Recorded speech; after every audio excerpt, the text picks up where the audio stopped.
kù tó yọ lẹ́sìn abm everybody ti mute mic ó kù 4 minutes. Ẹni tí ó kọ ẹni tó ń jẹ́ Dìkùlá yìí ń fẹ́ mọ ẹni náà. Dìkùlá. Ghost ni ẹ lè rí. Ghost ni ẹ lè rí ojú ẹ. Wow. Ṣé mo sọ? Yóò kàn ṣojú tí mo rí ṣá. Yóò kàn ṣojú tí mo rí ṣá. Ẹ ti rí rí. Ẹ jẹ́ ìrójú náà dáadáa. Àwọn mi sọ pé kéèké ni mo rí sí. Kéèké ò tí ì tó. Ó dà pé ghost lẹni náà lóòótọ́ o.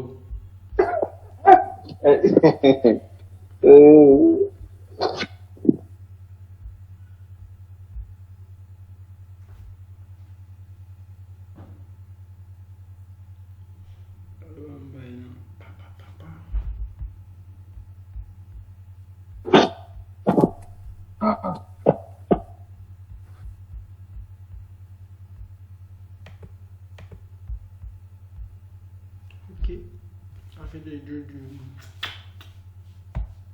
Ẹni náà kọ̀ identify rẹ̀. Dìkùlá.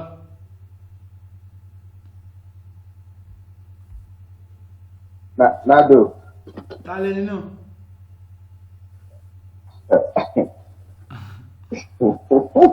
Kẹ́ni náà. Ṣé ti rójú ẹ̀?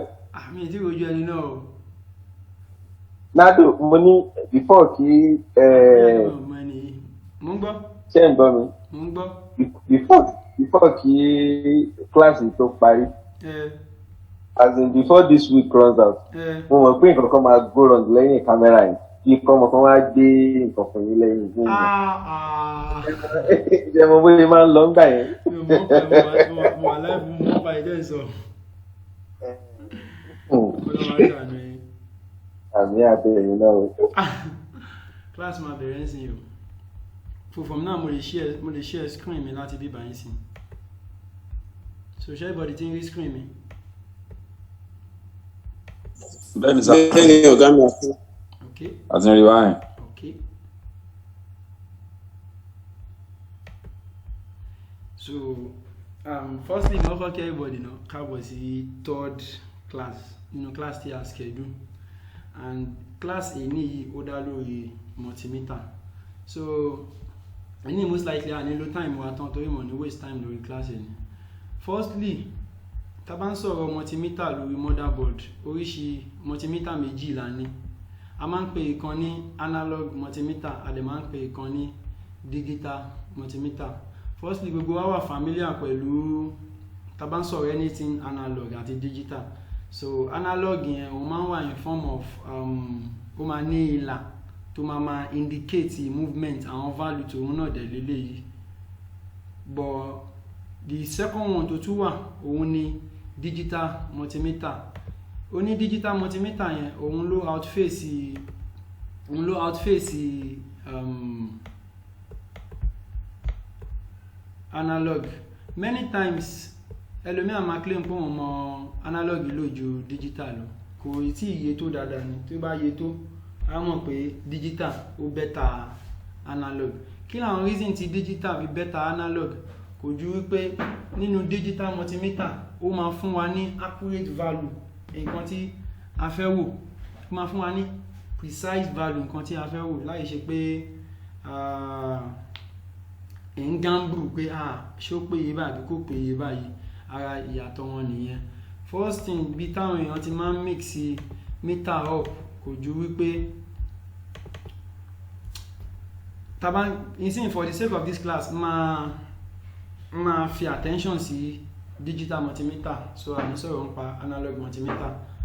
Ẹni bínú pé picture yìí rough mo kàn mú ìkọ́nà àwọn òkú meter wa àyà picture ni kéèyàn ti get picture òun ni kókó. So firstly tẹ́ bá wo picture alákọ̀ọ́kọ́ bí báyìí ẹ máa rí pé mi ò fi wáyà kankan sí. So láti jẹ́ kí a rí kí ni nǹkan tí wọ́n kọ sí àwọn ibì kankan ní ààrẹ. Firstly ibi báyìí. Secondly ibi báyìí. Eléyìí lè wà a bit complicated but the same thing náà ni gbogbo wọn. Best thing tí mo máa tún ṣe láti fi ṣe nànà àwọn interface tí wọ́n máa ń kí meter bọ̀ yìí máa wo èyí tó ní label ẹ wo ìbàyìí náà mo ti fi probe sí as per ibi tí positive àti negative máa wà but the easiest way tẹ́ bá wo multimeter eléyìí ní ibi báyìí nǹkan tá ní ibi báyìí ò ju common lọ that is ó dàbí bí ìgbà tá bá ń sí bí ground lásán ni tẹ́ bá wo bí báyìí a ní oríṣiríṣi symbol kí dẹ̀ ni àwọn symbol tí a ní ń bẹ̀ that is firstly ibi báyìí a ní capacitor, secondly a ní eléyìí tí wọ́n ń báyìí a ní continuity,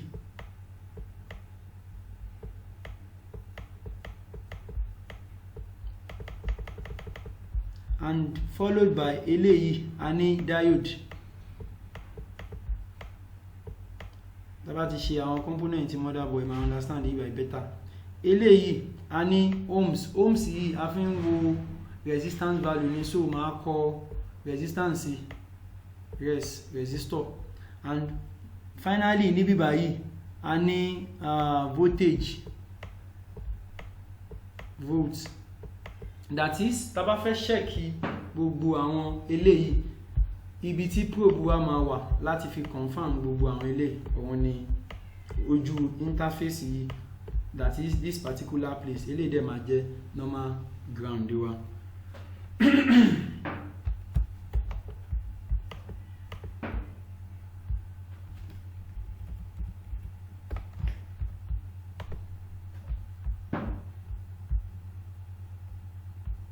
Another thing, a ní oríṣiríṣi multimeter, a ní auto ranging, a dẹ̀ ní manual ranging. Tá bá ń sọ̀rọ̀ auto ranging, à ń sọ̀rọ̀ àwọn meter tó jẹ́ wípé tá bá fẹ́ check value kọ̀ọ̀kan lórí ẹ̀. For instance, ẹyẹn ṣí mi multimeter fẹ́ ṣe auto ranging, okay, auto ranging nìyẹn, manual ranging ni eléyìí àbí jẹ́ mú eléyìí. Tẹ́ bá wo diagram eléyìí náà, the same thing goes with this diagram bí ta lákọ̀ọ́kọ́ tí mo yà tẹ́lẹ̀ ni.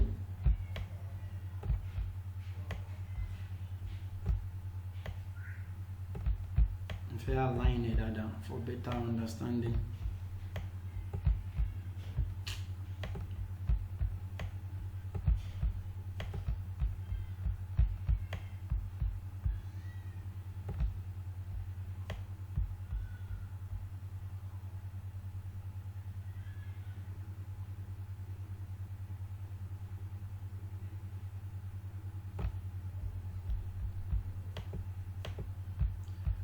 So ní ibi báyìí náà tẹ́ bá wo àárín yìí, the same thing tí mo ti sketch síbẹ̀ yẹn òun náà ló wà ní ibi báyìí. So therefore ilé máa jẹ́ red probe mi, that is tá bá ti ń sọ̀rọ̀ red probe à ń sọ̀rọ̀ positive part ẹ̀, and the other one tó tún máa wà a máa ní ground probe, that is common gẹ́gẹ́ bí alákọ̀ọ́kọ́ tí mo sọ common port ẹ̀, ilé náà máa jẹ́ ground, which means nínú eléyìí tí bá máa fi probe sí, máa fi black probe mi máa fi sí bí báyìí, and the other one máa fi red probe mi gẹ́gẹ́ bó ṣe wà mú báyìí, ó máa wà ní àárín yìí. So iṣẹ́ kan lọ́jọ́ máa ṣe. Kí wá ló jẹ́, kí ni determinant tí wọ́n fi ń jẹ́ auto àti manual ranging? Tí ẹ bá wo eléyìí ẹ máa notice pé níbí báyìí tó bá sọ̀rọ̀ voltage, ní bí báyìí, níbà á sọ̀rọ̀ DC voltage. Ní bí báyìí a ní oríṣiríṣi voltage tó lè wò, actually kò ń ṣe oríṣiríṣi, a ní different amount of voltage tó lè wò. Ìkan leléyìí 200 millivolts, ìkan leléyìí 2000 millivolts, ìkan leléyìí 20 volts, 200 volts. Bá dẹ̀ fẹ́ wo anything bí 1000 volts, that is tí n bá fi meter mi check value mi, for instance tí n bá fẹ́ check bóyá bí something like 25 volts, mo mọ̀ pé 25 volts ló wà níbẹ̀, mo fẹ́ confirm bóyá 25 volts ló wà níbi tí mo fẹ́ wò, tí n bá fi sí, tí n bá tune this particular range, tí n bá tune ẹ̀ sí, then change the color kó lè pass message, tí n bá change ẹ̀ sí bí báyìí, torí pé 20 ni maximum tí bí báyìí lè read, tó bá ti read dé 20 next thing tí máa get bí báyìí ojú kí n get 0 0 lọ torí ti kọjá value but tí n bá fẹ́ check value tó ju 20 yìí lọ tí mo dẹ̀ pé 20 bí i 25 volt tí mo sọ ń sìn yìí orí 200 yìí ni màá tún náà sí so tí n bá tún náà sórí 200 yìí màá change color kó lè pass message tí n bá at 25 volt ní o for instance eléyìí sìn 25 volt ni mo fẹ́ wò so therefore kò ní gbé value jáde ń bí báyìí but tí n bá fẹ́ wo that same 25 volt tí n bá tún eléyìí sí 200 màá ní 25 volt mi ní ibi báyìí nǹkan sí ibà pé 25 volt mo fẹ́ wò so kò jẹ́ bí àárín ẹ̀ ṣe jẹ́ reason tá fi wá ń pè ní auto ranging kò ju wípé tó bá jẹ́ pé mítà eléyìí ni mo fẹ́ lò for the same thing tí n bá fi sí tí n bá ti punch voltage range mi symbol voltage lélẹ́yìí tá bá ń sọ̀rọ̀ symbol voltage òun máa rí báyìí a máa ní v ó máa ní straight line kan ó dẹ̀ máa ní bóyá bí dot bí mẹ́ta ní abẹ́ symbol voltage ni I've never legend lo black pen ó máa ní symbol v ó dẹ̀ máa ní straight line ó máa ní dot mẹ́ta lábẹ́ so symbol voltage basically lórí multimeter nìyẹn tó bá jẹ́ bíbá yìí tí n bá fi auto torí pé lè jẹ́ auto range automatically any amount of voltage tí n bá fi sí tí n bá yà ti gbé sí tí mo ti bá v lókè bíbá yìí so bá yẹ the same 25 volt mo fẹ́ wo bíbá yìí náà tí n bá máa fi wo bíbá yìí máa bá 25 volt mi ní bíbá yìí torí pé auto ni láì ṣe pé mo calibrate ẹ̀ sí any level tí n bá fẹ́ kó lọ ìyẹn jẹ́ ti DC and again the same thing goes for AC ìgbà náà tí n bá fẹ́ wo AC gẹ́gẹ́ bá ṣe mọ̀ pé iná tá ń lò ní Nàìjíríà is 220 so tí n bá fi sí bíbá yìí pé mo fẹ́ wo 220 mo bá fi sí bíbá yìí pé mo fẹ́ wo 220 volts mi ò lè bá torí pé value tí mo set ẹ̀ sí that is value tí mo set probe yìí sí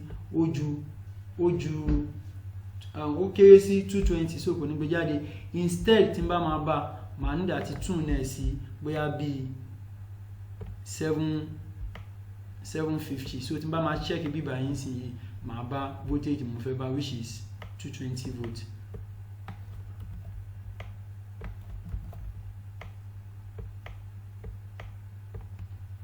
so àárín ẹyẹ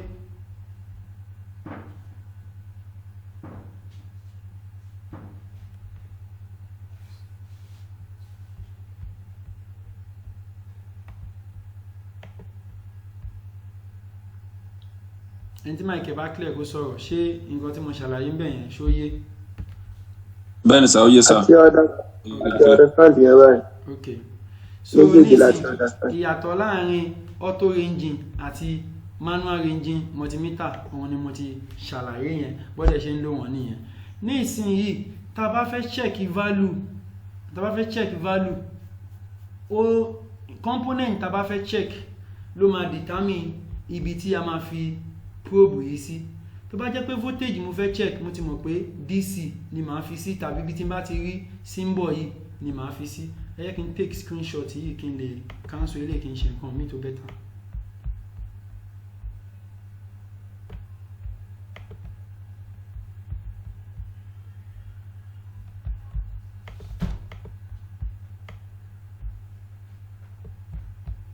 so tá bá ń sọ̀rọ̀ pé a fẹ́ check value a bá fẹ́ check anything lórí meter component tí a bá fẹ́ check value ẹ̀ ló máa determine ibi tí a fẹ́ gbé sí. basically gbogbo component ló ní measurement tiẹ̀. tá bá ń sọ̀rọ̀ voltage nísìnyí a máa measure voltage in volts. tá bá ń sọ̀rọ̀ resistor wọ́n máa measure in ohms. a máa ti wà familiar pẹ̀lú ohms. Okay, then sketch check there for better understanding. And the pen me. Use black pen. Tá bá fẹ́ check voltage range tiẹ̀ a máa ní something like this. Kẹ́ ẹni mute mic ẹ jọ̀ọ́. Tá bá fẹ́ check resistor òun la máa ti ní something like this ohms. Tá bá fẹ́ check value capacitor, although a kì í check value capacitor yìí lórí motherboard, instead a máa ń check impedance. Màá ṣàlàyé yẹn. Tá bá fẹ́ check diode náà, ibi tí a bá ti rí meter tó ti ní symbol yìí láti máa check diode. Eléyìí ni diode D, eléyìí ni capacitor. Nǹkan tó fi represent ẹ̀ náà lórí motherboard ni eléyìí R, nǹkan tó máa fi represent ẹ̀ náà lélẹ̀, eléyìí V ló máa fi represent ẹ̀ anyway. So àwọn nǹkan tí a máa ń check lélẹ̀. Reason tó yẹ kí n sọ pé component tá bá fẹ́ check lórí motherboard ló máa determine ibi tí a máa gbé probe wá sí. Màá wá refer padà sí iṣẹ́ tí a ṣe ní àná. One of those places tó fẹ́ wúlò jù lórí multimeter tá bá ń ṣiṣẹ́ òun ni diode ring. Mo fẹ́ mú eléyìí láti ibi tí a stop class àná sí. Nígbà tá à ń sọ̀rọ̀ lánàá, à ń sọ̀rọ̀ wípé iná wá sí gbogbo bí à ń kó bla bla bla. But one of those things tá máa ń ṣe téèyàn bá gba board. Firstly, èèyàn need àti kọ́kọ́ mọ̀ kí ni condition gbogbo àwọn coil yìí. Firstly, kí ni condition standby coil mi pẹ̀lú kí ni pẹ̀lú meter òun lélẹ̀ ń bí báyìí. Màá fi bẹ́tẹ̀ máa gbé sí wọ̀nyí. Kí ni condition coil yìí which is the ram coil pẹ̀lú kí ni pẹ̀lú meter mi. Màá ṣàlàyé mo ṣe highlight ẹ̀. Kí ni condition this coil auxiliary voltage yẹn lè jẹ́ any voltage but mostly 1.8 ló máa ń jẹ́. Kí ni condition coil yìí tí n bá check ẹ̀ lórí multimeter. Which other one? Okay, kí ni condition eléyìí náà tí n bá check ẹ̀ lórí multimeter. Value ẹ̀ rẹ̀, value tí máa get ni. Báwo máa ṣe get value yẹn? Màá farabalẹ̀ ṣàlàyé ìyẹn nísìn.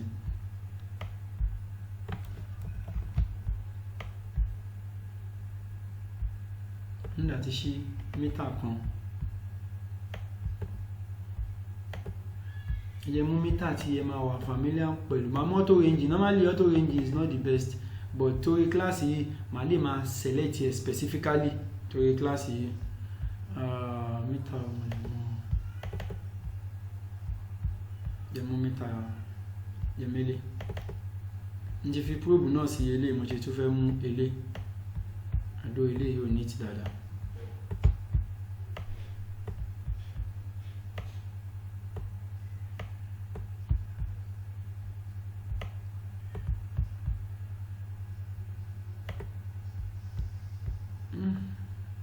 What would I do? Okay.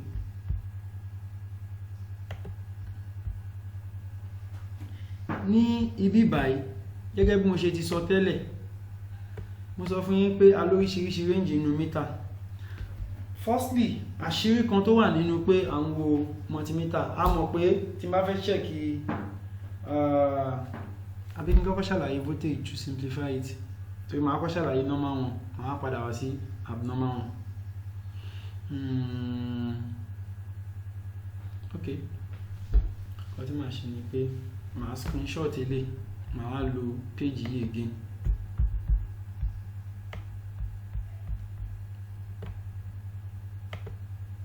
Okay.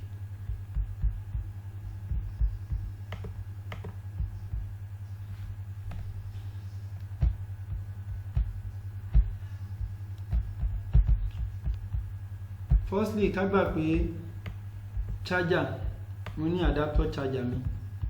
A ti mọ̀ pé tí n bá ní charger wáyà méjì ló máa wà ńbẹ̀. Ká gbà pé adapter yẹn, charger yẹn lélẹ́yìí. It could be any charger. Ó dẹ̀ máa ní wáyà kan. Nínú wáyà kan yẹn, wáyà méjì ló máa wà nínú ẹ̀. Ká gbà pé wáyà kan báyìí, wáyà yẹn lélẹ́yìí. Ó máa ní wáyà méjì nínú. Ìkan máa jẹ́ positive, ìkan máa jẹ́ ground. Basically èyí tó bá jẹ́ black yẹn, ṣe bá jẹ́ ló color. Èyí tó bá jẹ́ black yẹn, ìyẹn máa jẹ́ negative. Èyí tó jẹ́ red, ìyẹn máa jẹ́ positive.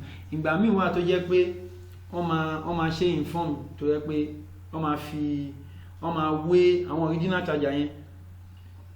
Wọ́n máa wé èyí white kan máa wà nínú ẹ̀ tó máa wé sáàrin wọ́n máa wé ìkan nírin wọ́n máa wé support ẹ̀ round máa wò tí n bá lè rí picture ó yẹ kí n lè download picture gan tẹ bá gé charger tó bá jẹ́ original bó ṣe máa wà nìyẹn white máa wà láàrin tó máa wé irin mọ́ ìyẹn ni positive black rẹ̀ tó jẹ́ èyí tó yẹ kó fi jẹ́ black tó ní wáyà wọ́n máa fi irin round the insulator yẹn so tá bá fẹ́ check voltage firstly a ti mọ̀ pé 19 la máa ń bá lẹ́nu charger bí i 19.5 19.7 àpò àwọn míì máa ń jẹ́ 20 the first thing tí máa kọ́kọ́ ṣe ni wípé màá tún probe mi wá sí ibi tí mo fẹ́ lò sí máa dẹ̀ mú positive mi máa connect ẹ̀ mọ́ positive terminal máa dẹ̀ mú negative mi náà ó máa wà pẹ̀lú negative terminal tí n bá check n bíbà tí charger yìí bá da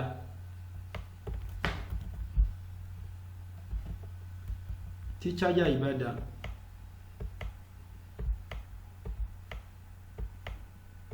màá bá 19 volt níbí báyìí black ti lọ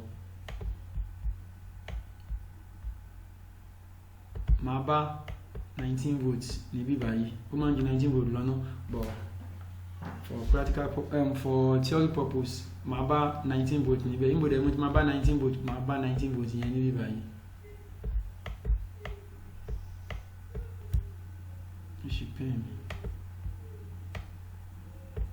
So bó ṣe máa wà nìyẹn that is black for black red for red ni a fi ń check value so kò jẹ́ bí àárín yẹn ṣe jẹ́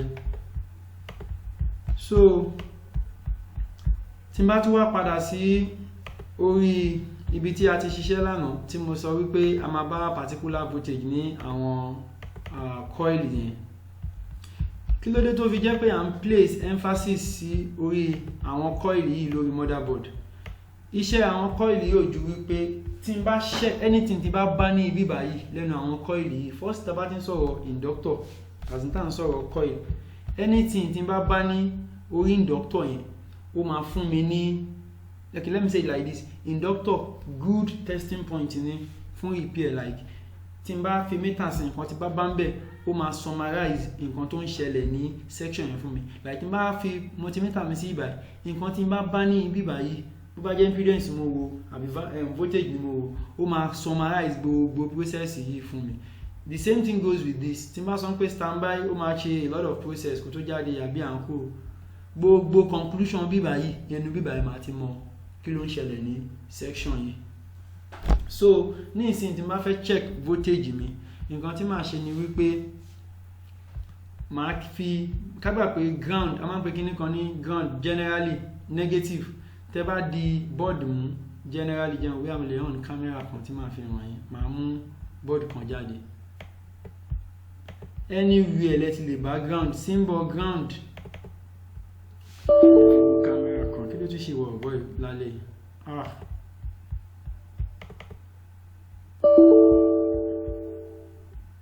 unfortunately mi lè lo camera yìí jẹ́ ṣé mo lè zoom ilé mi ò lè zoom camera yìí jù báyìí lọ ok kò tí ẹ lé jẹ́ mú picture board generally tá bá ń sọ̀rọ̀ ground any mostly jẹ́ sọ pé PCB fúnra rẹ̀ that is board fúnra rẹ̀ kó tó ṣiṣẹ́ ó ní di ground that is bí tá bá ń sọ̀rọ̀ pé iná wà positive ní iná but notwithstanding ó ní di negative yẹn torí negative yẹn ló máa fi ṣiṣẹ́ tá bá dẹ̀ ń sọ̀rọ̀ ground pọ̀ lọ lórí board gbogbo bíbá yìí gbogbo àwọn eléyìí wọ́n ní ground gbogbo àwọn eléyìí ground ni wọ́n gbogbo àwọn wòye ground ni wọ́n so mo lè connect meter mi mọ́ ẹnu tí bá ní mo fẹ́ fi ground sí ground mo means pé mo fẹ́ fi black sí ground that is mo fẹ́ lo ìkànnà àwọn eléyìí kò sí ibi tí ground ò sí lórí board irú àwọn component yìí sí tá bá ń sọ̀rọ̀ polarity component tó ní positive and negative wọ́n wà a lè máa ń sọ̀rọ̀ non-polarity component tí ó ní positive and negative irú component yìí sí gbogbo ibi tí láì bá wà positive ni gbogbo ibi tí láì bá wà ground ni that is tí n bá check other side tí ò ní láàyè capacitor là ń pè other side tí ò ní láàyè àti bíbá yìí wọ́n jọ máa wà papọ̀ so voltage ni mo kọ́kọ́ sọ màá ṣàlàyé lọ́yọ̀ kọ̀ọ̀kan àwọn value tá ti check yẹn voltage mo fi sókè nsìn so ní ìsìn kí n padà sí image tí mo fi ń sọ̀rọ̀ lẹ́ẹ̀kan tí n bá sọ pé à ń check àwọn voltage yìí, nǹkan tá à ń actually wò ń bẹ̀ gangan kò ju value wọn lọ. Tá bá dẹ̀ fẹ́ check officially, a máa place ground sí ground. So nísìnyí, for the sake of this part, a máa assume pé gbogbo other part board yìí ground ni. So máa connect, tí n bá fẹ́ check àwọn value yìí, máa connect ground mi yìí, máa connect ẹ̀ mọ́ PCB mi, máa connect ground yìí mọ́ PCB mi, àbí jẹ́ lo straight line. Ground part yìí, probe yìí, ẹnu ẹ̀ máa connect ẹ̀ mọ́ ground, ká bá pé ground ní board mi báyìí. So tí n bá fẹ́ check value yìí báyìí, máa dẹ̀ mú positive mi, máa connect ẹ̀ mọ́ bí báyìí. From here, voltage yìí, this ground voltage, nǹkan tí n bá expect depending on voltage tí n bá ń deal pẹ̀lú, òun ni màá bá ní ẹnu multimeter mi as per voltage level. So nǹkan tí màá bá ní multimeter mi nìyẹn. Let me do this like this, then lo sketch mi báyìí. So value yìí, òun ni màá bá ní ẹnu multimeter tí n bá wo multimeter mi. Another one again, tí n bá tún place, again delete ilé, kí n lo red, kó lè pass message pé red signal ní positive.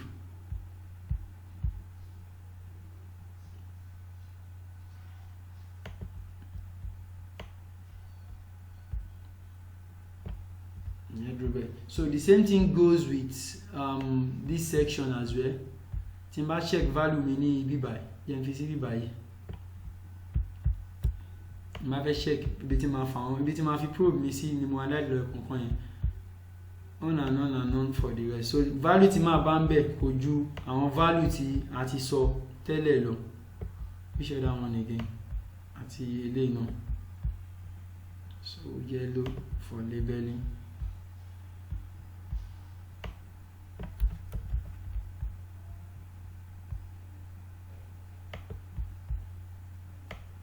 Value yìí, àwọn ni màá bá ní meter mi.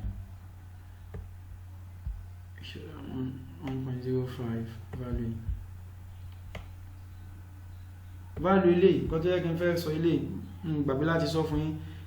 A sọ pé 0.7 to 1.7. Téèyàn bá ń ṣiṣẹ́ lórí board tí bíbá bá ti supply, tí processor yìí gbóná, tí processor yìí bá gbóná kọjá degree tí wọ́n fún, board yẹn máa shut down. Ó possible kó pa processor yìí, but a máa ní àwọn component kan tá à ń pè ní thermistor, like ó máa sense amount of heat yìí, ó máa sense ẹ̀. Tó bá ti wá rí pé heat yẹn pọ̀ jù, ó máa shut down system yẹn. Wọ́n máa pè kíní kan ní thermal section, like thermal shutdown, like shutdown tí board bá ti ń gbóná jù.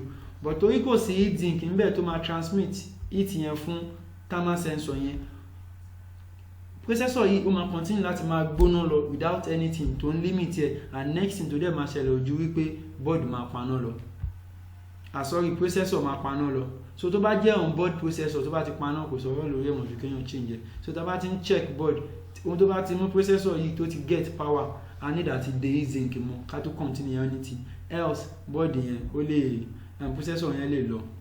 So kò jẹ́ bí àárín yẹn ṣe jẹ́. Fún àwọn tó kù náà, níbo la ti máa rí àwọn value yẹn àti mọ̀ tẹ́lẹ̀, bàbá kó sketch ẹ̀ jáde, a máa bá lójú multimeter. Tá bá dẹ̀ máa bá àwọn value yìí lójú multimeter, kò ní gbé negative signal kankan jáde. Bí a ti máa bá ní, tá máa bá àwọn value lórí multimeter, kò ní gbé any negative signal jáde, torí wípé kí ni a ti connect probe yẹn dáadáa, kò ní sí bóyá bí negative, kò ní gbé jáde ń bí báyìí. So kò máa gbé value, àwọn value tá à ń sọ yìí jáde, bóyá bí tó bá jẹ́ RAM 1.5, tó bá jẹ́ 3 volt and 5 volt, ó máa gbé 3.3 or 5 volt, ó kò máa gbé jáde accurately tí ó sọ̀rọ̀ lórí ẹ̀. But in a situation tó jẹ́ pé tẹ bá rí mi àbí tẹ bá rí tá à ń check board tó wá ń gbé minus jáde, tó wá gbé value yẹn tẹ̀lé, kò mean nǹkan méjì ju wípé a ti gbé meter síra wọn, that is ó máa ní minus báyìí, ó máa ní value voltage tá fẹ́ check ń bíbá. Ìyẹn tó bá jẹ́ pé ground yìí a fi sí testing point, a wá gbé positive a gbé sí ground. So nǹkan tá máa get níbẹ̀ kò ju wípé ká get minus signal yìí.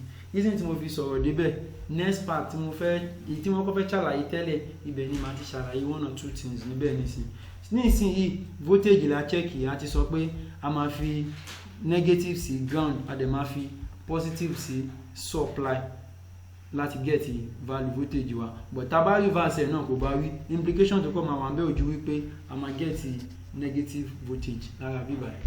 Ìgbà míì tí èèyàn bá mú mítà dání tí ò mọ irú mítà tó mú dání, kò mọ̀ pé ibo ni kí n kí red sí àbí ibo ni kí n kí black sí, èèyàn ṣáà máa ń show charger pé outer part ẹ̀ ní negative, inner part ẹ̀ ní positive. So tí n bá fi red probe mi yìí, black probe mi tí n bá fi kan ibi tí mo mọ̀ pé òun ni negative ní charger tó jẹ́ irin tó wà ń ta yẹn, tí mo dẹ̀ fi red probe tí mo fi sí inú ẹ̀ tó jẹ́ pé mo mọ̀ pé òun ni positive, tí mo wá ń get negative signal, ó means pé mo ti gbé wáyà yìí síra wọn bíbá yìí.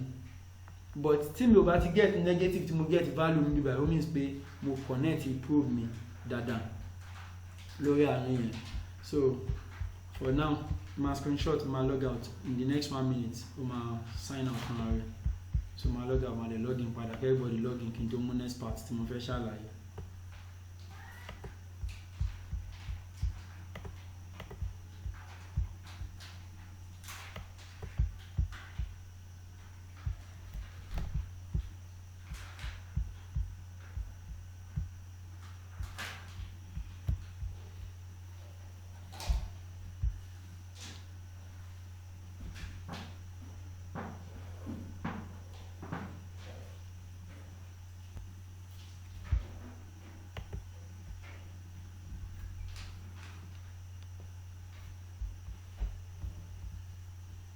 Fẹ́mlẹ̀ kókó ẹ̀yin lẹ kọ́kọ́ wọlé. Mo jẹ́rìí yín. Bẹ́ẹ̀ káàdì náà la tẹ̀ síta bẹ́ẹ̀ máa kọ́kọ́ lòdì ẹ̀ nìyẹn. Ok, ẹ̀wọ̀n tí ń wọlé padà. Good.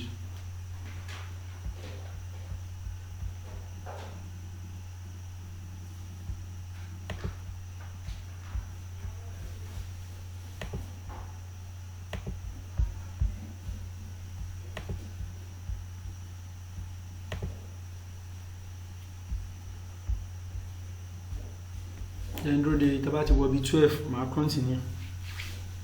So this part Timothy one of those major secrets, repair my drop and see.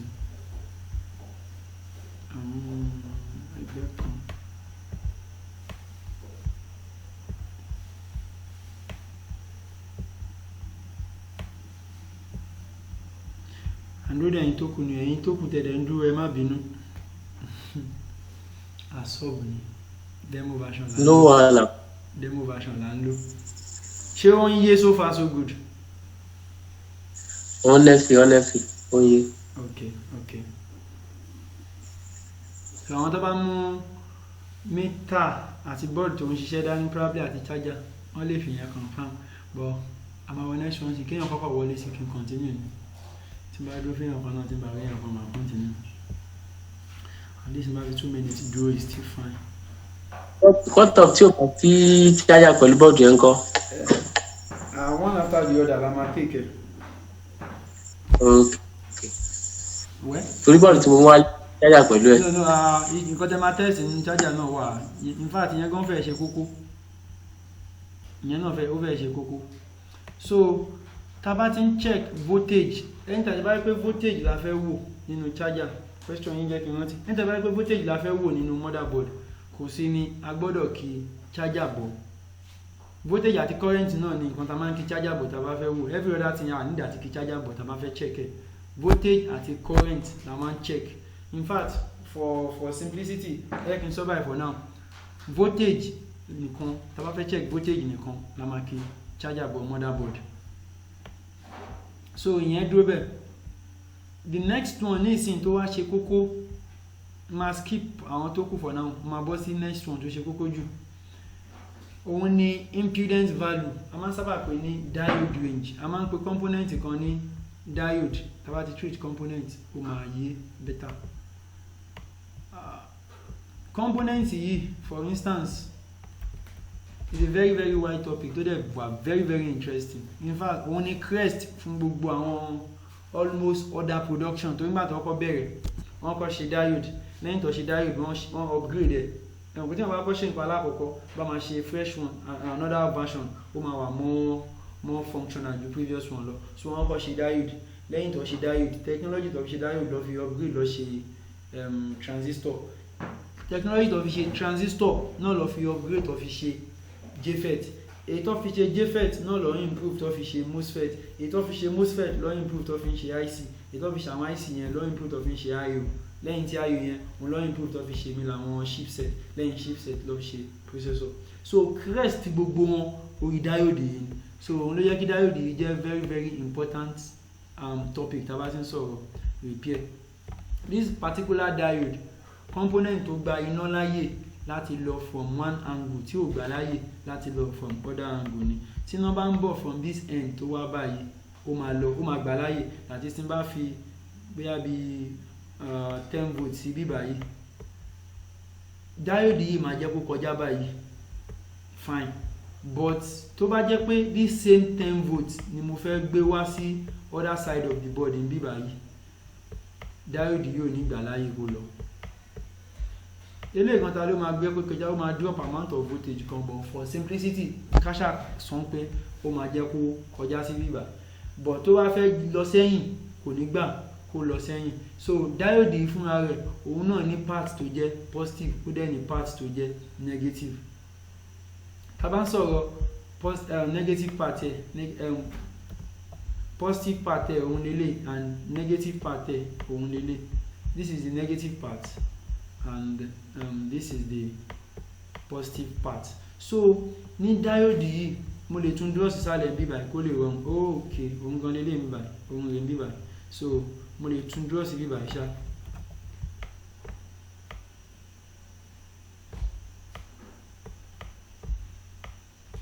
A ti sọ pé positive part ẹ̀ rí negative part ẹ̀ rí ń lè reverse ẹ̀ gan for simplicity tá bá fẹ́ merge line jẹ́ ń lo color mi.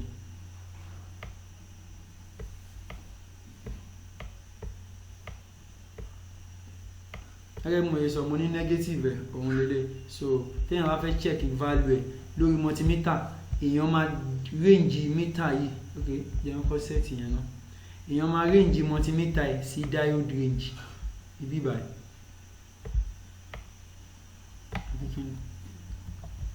Ṣàlùbáyà ti ní diode ó ti tán, èèyàn máa fi meter ẹ̀ sí diode range, lẹ́yìn yẹn ń kọ́ èèyàn máa wá place probe ẹ̀ sí positive for positive negative for negative, ó máa gbé value jáde lórí multimeter.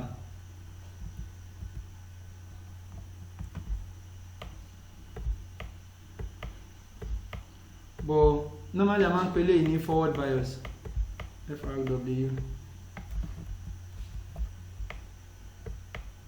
but tí n bá reverse ẹ̀ bóyá situation tí mo ti gbé negative sí mo ti gbé positive sí negative mo wá gbé eléyìí sí bí báyìí, this case kò ní gbé value kankan jáde. ẹ note àwọn color yìí, this color for this no value ló máa jẹ́.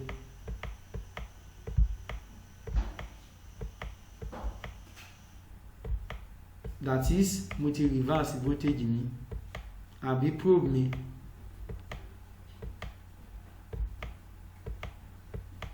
So kò ní gbé value kankan jáde. So tá bá ní sáré screenshot eléyìí.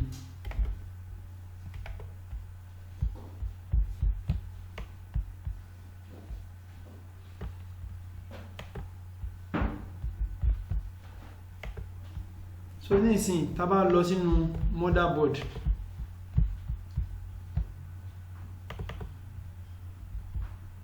okay not yet.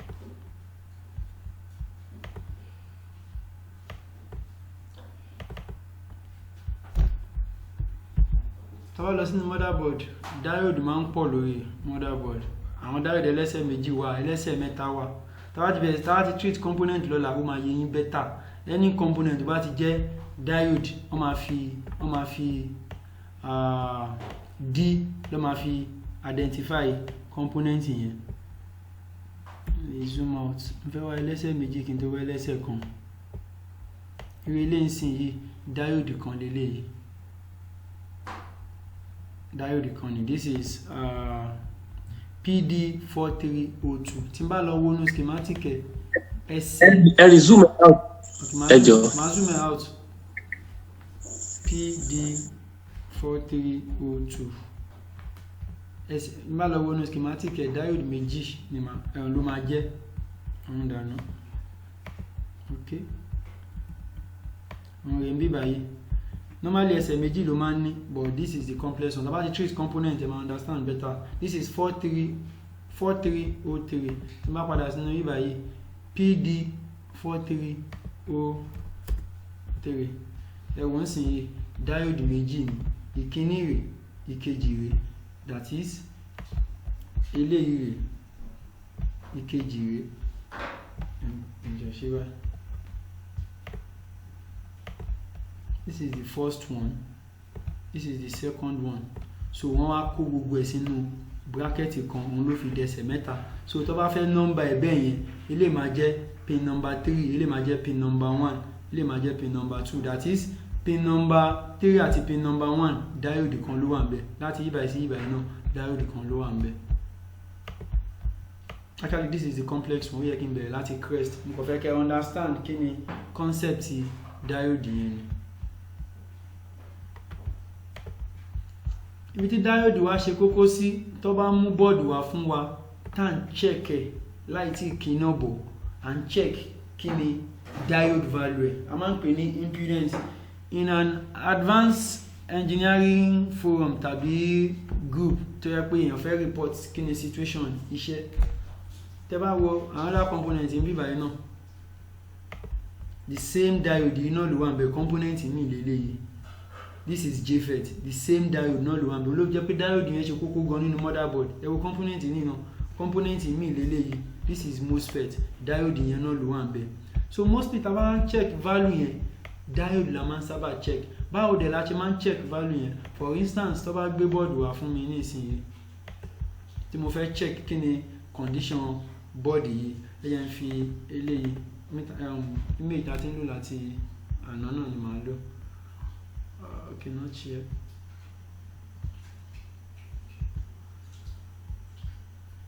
Yeah. Tí n bá fẹ́ check value yìí, màá set meter mi sí diode range. Where is it? Then the pen blow. I'm trying to let out. Màá tune meter mi sí diode range torí kí ni mo fẹ́ check value diode, and in this range mo need àti kí iná bọ̀. So here the only secret tó wà níbí báyìí ò ju wípé a máa need àti a máa reverse law of the positive for positive and negative for negative. A máa reverse ẹ̀, a máa gbé positive wa, òun máa wá sí ground this time around. Torí tí n bá connect ẹ̀ properly, tí mo dẹ̀ fẹ́ wo diode value yẹn, mi ò lè get ẹ̀, kò ní gbé value yẹn jáde. But tí n bá reverse ẹ̀, tí mo gbé positive sí ground, then lo black fún negative, Ctrl Z. Tí n bá gbé positive mi sí ground báyìí, tí mo dẹ̀ fi probe mi sí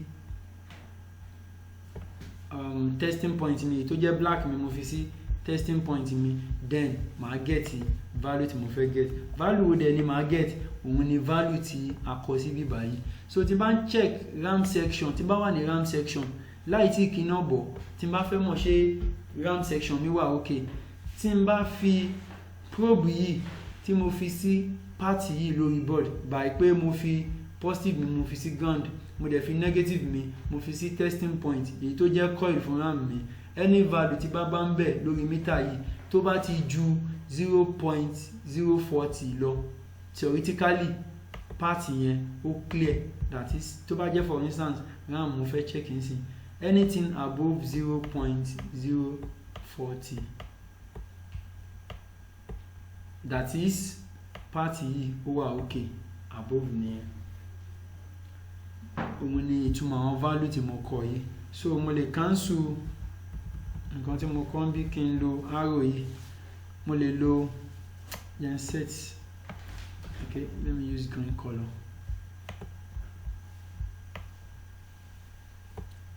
So tí n bá bá anything low níbí báyìí, á jẹ́ pé ibi báyìí section yìí ó ti ní issue nìyẹn. Theoretically àwọn case mi wà dáadáa tí yẹ pé bóyá máa wà nìyẹn ó dẹ̀ máa ṣe. So yellow green should be fine. So value yìí òun ni màá bá lórí multimeter, anything above this value, this 0.040 ìyẹn fún RAM section, òun ni màá bá lórí multimeter mi níbí báyìí. So the same thing also goes for other section náà. Àwọn values tí a ti kọ sílẹ̀ yìí, yellow black, àwọn value yìí tí a ti kọ which other one, tó bá jẹ́ RAM section ni mo wà, tó bá jẹ́ RAM section ni mo wà, at least standby section coil méjèèjì yìí at least ó yẹ kí n ní value tó ju 0.100 lọ as per impedance level. Which other one again? CLR náà tiẹ̀ ti CLR lélẹ́yìí, tí n bá fẹ́ confirm pé part CLR mi ó dá, màá ní value yìí náà tó máa ju 120 lọ. Which other one? Auxiliary voltage mi òun náà above 100, ti PCH òun tiẹ̀ 0.15. Reason tí PCH fi low kò ju wípé torí àwọn chipset yìí wọ́n ti wà on board, like orí board ló wà. Tí wọ́n bá wà lórí board, tá bá check value wọn, value wọn máa ń low because of this particular chipset tó wà lórí board, and even this one as well, around this value la máa get. Anything above this value ó wà okay. And going by the last one náà, okay, màá fi ibà explain bẹ̀yẹn better ń sìn yìí. Ibi báyìí tí anything tí máa bá nu value mi tó bá less than, okay, ibà yìí show dáadáa, but value tó máa wà ní ibà yìí around, then the pen, and I'll use blue.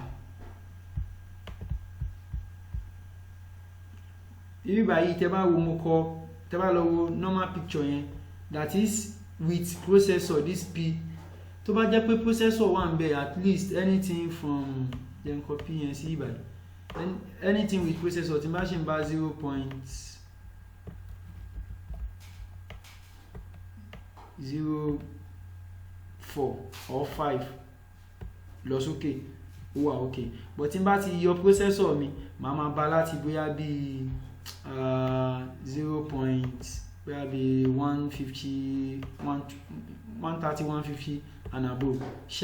Anything above, tí n bá fi lè yọ processor yìí kú pé mo unlock ẹ̀, mo yọ, tí n bá check àwọn value yìí, nǹkan tí màá bá ń bẹ range yìí ni. But tó bá jẹ́ pé processor yìí wà ń bẹ, at least kó má lo jù báyìí lọ. Ìgbà mìíràn tá bá ní bí 0.3 náà ó máa ń ṣiṣẹ́, like níbí báyìí ó yẹ as per impedance level, kò jẹ́ báyìí yẹn ṣe jẹ́.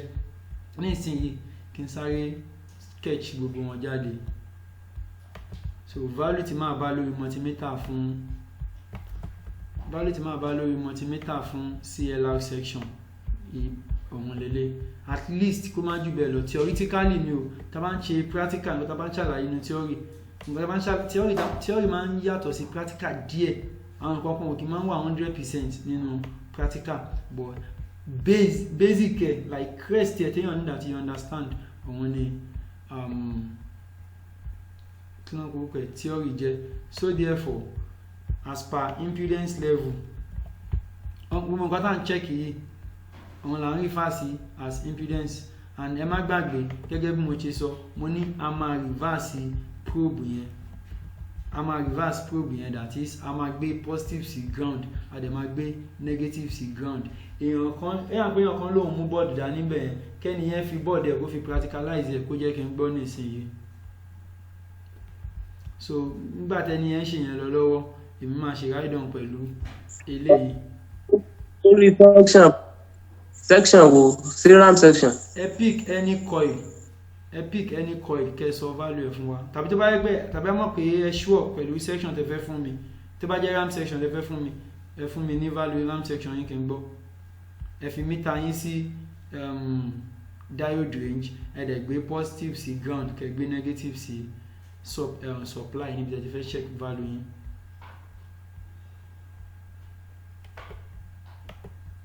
While you are doing that, ma take screenshot ele.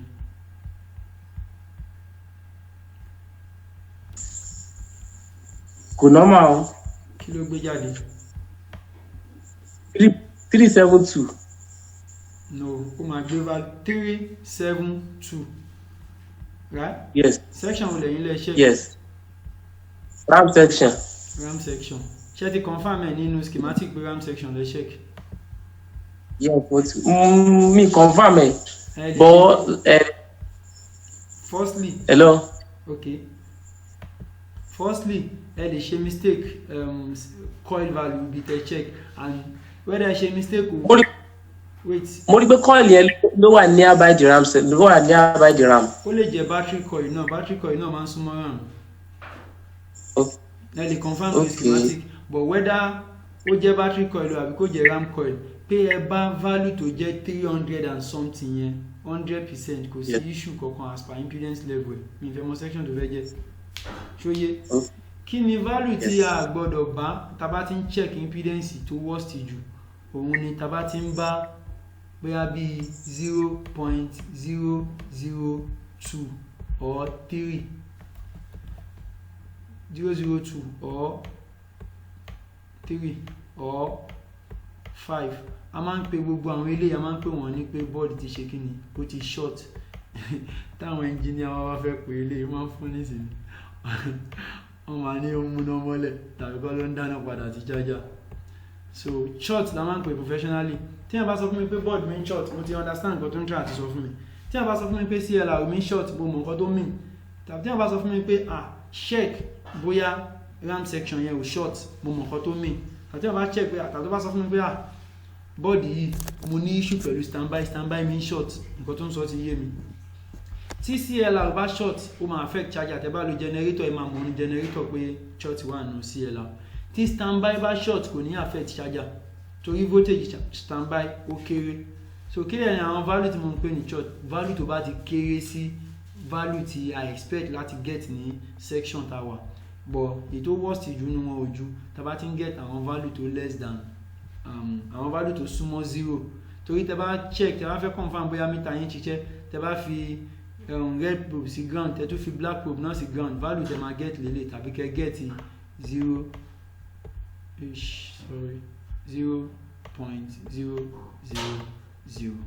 so àwọn value tẹ́ máa get náà kò jù yẹn lọ so ohun tó bá ti mú àtàtí wá ń check value that is ọmọ èṣù sorry àbáwọlá máa sọ ọmọ ọlọ́run ó ti lọ ń ṣeré lọ́dọ̀ ọmọ èṣù alẹ́ nínú àti separate wọn so kò jẹ́ báwọn yẹn ṣe jẹ́ ṣóyé. Oye ó wà well clear. so ní ìsinyìí ṣèbóje ló ń sọ̀rọ̀ àbíta ló ń sọ̀rọ̀. Oje ni. ok tẹ bá check gbogbo value coil tẹ ní lọ́wọ́ nílé tẹ wà ń sìn yìí tẹ bá fi ní ká check gbogbo ẹ̀ ẹ sọ lowest value fún mi kẹjẹ ń gbọ́. ok ẹ máa check ẹ máa sọ fún wa lọ́yọ̀ kọ̀ọ̀kan kẹ máa sọ àwọn value tẹ̀ ń bá ní each coil.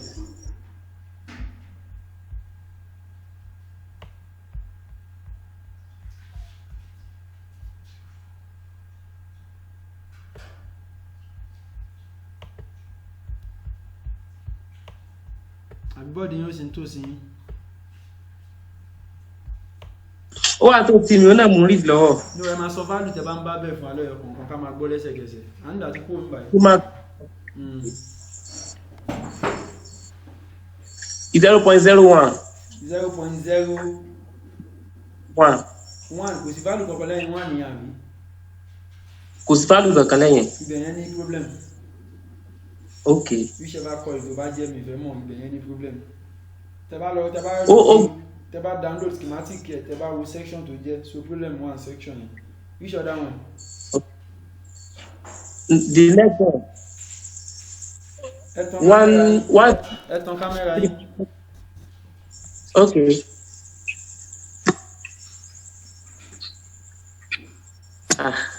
Tẹ́bà ti ìtàn ẹ fílẹ̀. Mi mama ti mo ọ̀rẹ́ o. Ó yẹ ṣiṣẹ́ lọ, ẹ continue mo ń gbọ́. Okay, mo ti pè yẹn fún 163.9. 163.9. Yes. Value yẹn wà okay, mi fẹ́ mọ section tó jẹ́, value yẹn wà okay. Tẹ́bà wo ibà No, ó ti padà arrive 16.4 báyìí o. Kí lè ó mú? 16.4. 164, right? 16.4. Ṣé voltage yẹn check àbí impedance? Coil ni o, coil. Ẹ̀mú bẹ́ẹ̀ bẹ́ ṣé voltage lẹ̀ check kí nọ́mbà bẹ́ẹ̀ kí nọ́mbà. Okay, kí ni mo check this thing? Impedance. Diode mo gbé sí o. Diode ẹ̀ máa gbé sí ẹ̀ máa yọ charger ẹ̀ check àwọn coil yẹn kẹ́yẹ́ ká gbọ́. Charger la rẹ̀ kò sí charger ń bẹ̀. Ó yá kí ni value ten get? Tẹ́ bá fẹ́ wait ẹni sùúrù. Tí èèyàn bá ń Yes, check sir. àwọn value yìí, ẹ need àti tẹ́wọ́ mọ́ probe yín dáadáa kẹ́ confirm pé ó kọ irin. Ìgbà míì wà lẹ́nu ibi tẹ́ fẹ́ check most especially àwọn coil yìí. Wọ́n máa ń ní àwọn nǹkan kan bíi chemical Okay. tí ò ń jẹ́ kí irin probe yín kó connect mọ́ débi tó máa act mọ́ra wọn. In that light, ó máa jẹ́ kí value yẹn máa fluctuate kò ní fún yín ní accuracy. So tẹ́ bá fẹ́ check ẹ máa make sure pé probe yín kan irin yẹn gangan ibi tẹ́ bá ti rí irin tó wà ibẹ̀ lẹ ti máa confirm pé probe yín kan dáadáa. 3.4. Kí lẹ pé? 173.4. 173. Okay, which other one? Yes. The next one.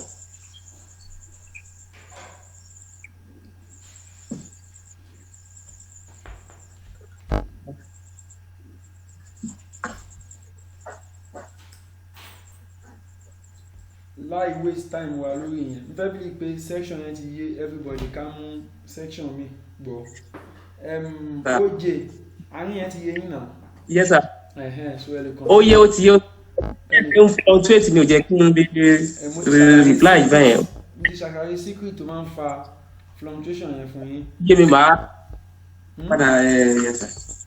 Yes, sir. So, another one ó gbà another one jáde 02.4. 02.4. 2.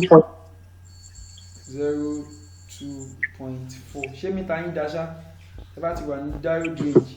Ṣé ẹ̀dẹ̀ ti gbé ẹ ti set wáyà tí mo ní kẹ́ set dáadáa? Yes. Black negative one common. Then the red yẹn dẹ̀ wà ní footage. Yes. Lórí board nǹkan. Lórí board black wà ní ground. So red yẹn dẹ̀. Red lè máa gbé sí ground. Red lè máa gbé ló fi ń gbé point ten gbé value yẹn ò lè accurate. Red lè máa gbé sí ground.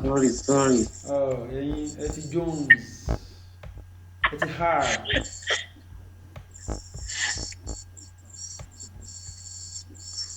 Yes, the same thing you do 02.4. 02.4. Ẹ mix nǹkan kan up, ẹ máa farabalẹ̀ ṣe ìdíje. Màá send picture yẹn sí ẹ farabalẹ̀ wo bí mo ṣe connect ẹ. Which other one again? A ti ṣe section diode ń bẹ̀ yẹn. Ara nǹkan tá a máa ń fi diode range wò tí a bá check ibi tá a bá expect àti bá voltage tí a bá bá voltage ń bẹ̀ bóyá bí ní ìsinyìí wọ́n gbé bọ́ọ̀dù wá fún mi mo dẹ̀ ti mọ̀ pé ní standby mi at least n bá máa bá value ní standby mi mi gbọ́dọ̀ bá anything less than 100 theoretically so tí n bá débẹ̀ tí n bá wá check voltage mi wá bá nǹkan tó yẹ kí n bá ń bẹ̀ kí ni first thing tí máa kọ́kọ́ ṣe for instance. Let's forget the salon. Ṣé everybody gbọ́ mi clearly? Gbọ́ yín sà, mo gbọ́ yín sà. Okay. Ó ti clear dára, ó ti clear. Mi náà gbọ́ o. Alright, kò sí wàhálà, better. So ní ibi báyìí tí n bá ṣe bí mo ṣe ní a máa check ẹ̀ tí mo fi negative mi mo fi sí ground níbo mo ti lè rí ground jẹ́ mú ground mi báyìí ground kan lélẹ́yìí no nǹkan tí mo fẹ́ check kọ́ nìyẹn diode range mo fẹ́ lò tí n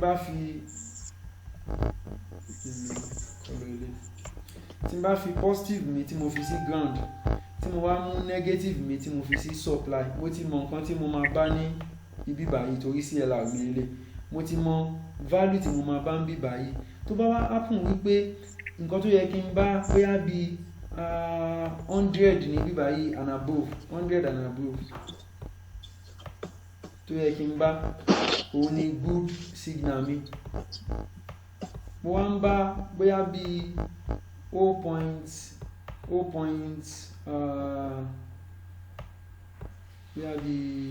10 or 20 mo lè lo 10 100% 19 volts mi ní problem so problem ti wà ní ibi báyìí ẹ má gbàgbé gẹ́gẹ́ bí mo ṣe sọ mo máa tún mítà mi mo máa tún ẹ̀ sí diode range mi ì dẹ̀ ní ṣe kí ni mi ò tí ní kí iná bọ̀ for now ibi tí iná gbà wọnú ẹ̀ lélẹ̀ so for now mi ì tí ní kí iná bọ̀ so this value is wrong and this value is right as per diode range yẹn ṣe kókó gan tá bá ń check voltage mostly tá bá gbé problem wá ara ṣẹ́ tí component yìí ń ṣe tí problem bá wà ń bíbá yìí wọ́n máa gbéná sápadà pé irọ́ àwọn ò lè lọ so iná ẹ máa stop sí bíbá tí ẹ bá ti clear problem tó wà ní bíbá gbogbo for instance ẹ bá rí problem bíbá yìí ó lè jẹ́ any part of the board but ibi ìbàlẹ̀ tí kọ́kọ́ sáré confirm pé problem wà ní line so tí problem bá fi lè wà ní line yìí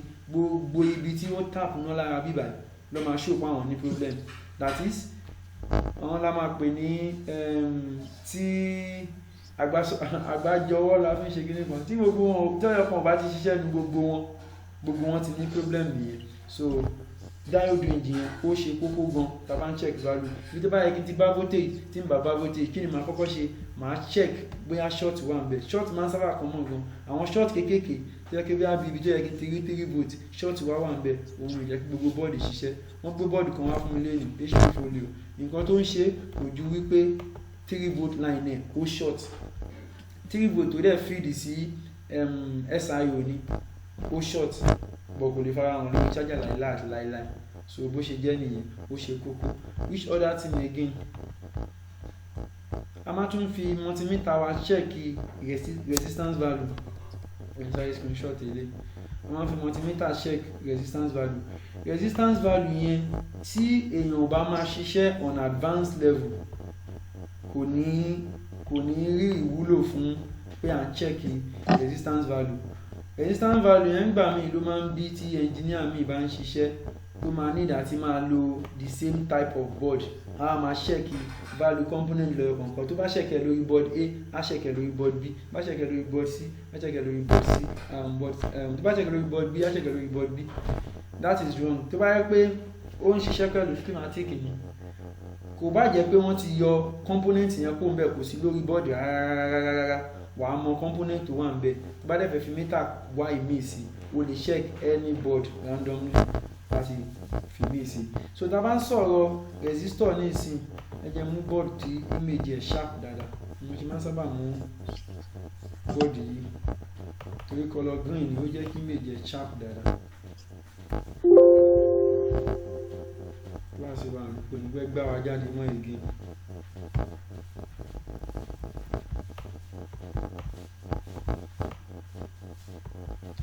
ẹ wo ok àwọn ilé ìparẹ́ for instance ẹ wo àwọn kéékèèké ẹ̀mí bọ́ọ̀dì ni wọ́n in fact ẹ̀mí bọ́ọ̀dì ni wọ́n bọ́ọ̀yẹ kéré tó ẹ̀yàn lọ sọ́dá side bí a mọ̀ ẹ̀rí kankan ok jẹ́ kí n wá sí standby yìí jẹ́ kí n wá sí bíbá yìí tẹ́ bá wo ibi báyìí standby IC lélẹ́yìí àwọn nǹkan tí mo dẹ̀ ń wò ń bíbá inú standby IC yìí TPS 51123 IC yìí mo mọ̀ dáadáa pin number 16 ní nọ́gbà wọnú IC yìí this is pin number 1 6x6 this is 6 plus 6 ó jẹ́ 12 7 8 9 okay sorry 12 13 14 15 16 pin number 16 rèé mo rí resistor ok màá filẹ̀ ẹ kì í mọ̀ mi resistor kan lélẹ̀ wọ́n máa ń represent resistor pẹ̀lú fi sẹ́gbẹ̀ẹ́ kan torí àti image pẹ̀lú image.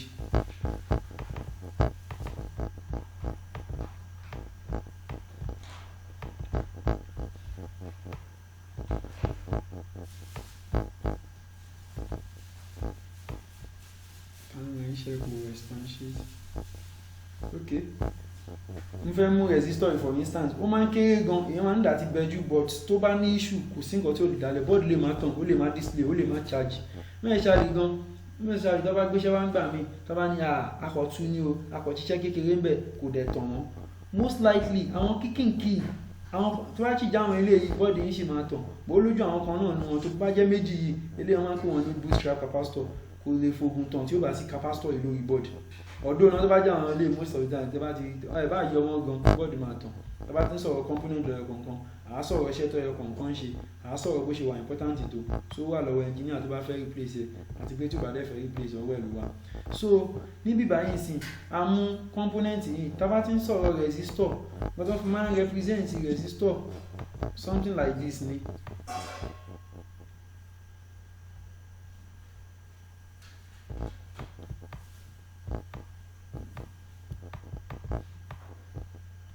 Kí dẹ̀ ni resistor?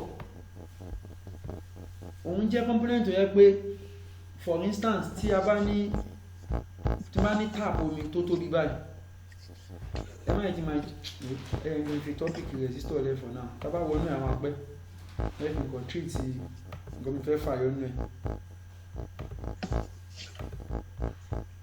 Okay, back to the pen. So symbol resistor lélẹ́yìí resistance tí ẹ bó ṣe wà yìí kò wọ́n ní positive kò ní negative part iṣẹ́ tó dẹ̀ ń ṣe pọ̀ wọ́n fi ń protect board wọ́n fi ń pass iná wọ́n fi ń já iná wálẹ̀ pé ok o láti bíbà yìí mo fẹ́ já iná ìwálẹ̀ sí bíbà yìí torí náà bíbà yìí ò lè ṣe pẹ̀lú agbára so wọ́n dẹ̀ fi ń protect IC náà pé kí iná tó wọnú IC yìí o kí protector kan tó ṣe kí protector kan wà fún un tá bá wo irú resistor yìí sìn yìí òun lélẹ́yìí ń lo colour mi bóyá bí red máa clear jẹ́ kí red clear mi wá so resistor kan òun lélẹ̀ this is PR4611 PR4611 tí n bá type ẹ̀ sí bíbá yìí with multimeter tí resistor yìí bá da mo lè mọ̀ but nínú schematic ká kọ́ wò pé jẹ́ ká wo value ẹ̀. Okay, sorry. PR4611. Okay, òun lélẹ̀ resistor yẹn lélẹ̀ yìí bí báyìí. Tẹ́ bá wo board symbol tí mo yà yìí òun náà lọ yà fún kí dẹ̀ ni resistor yìí jẹ́ ó máa ní value ẹ̀ tí wọ́n máa kọ sí lára. Resistor eléyìí is a kind of 0 ohms resistor la máa ń pè resistor tó yẹ pé value ẹ̀ kéré gan but yet ó sì wúlò fún bọ́ọ̀dì yẹn láti ṣiṣẹ́ value ẹ̀ rí ń bíbà ẹlẹ́kìn wáyé tó máa wà mọ́ glaring sí ní ohun mo tún lè mú bíbà yìí mo fẹ́ fi ó máa kọ value ẹ̀ sí gàdàgbàgàdàgbà báyìí this is PR46 yẹn fi lè lẹ́jẹ̀ mú eléyìí.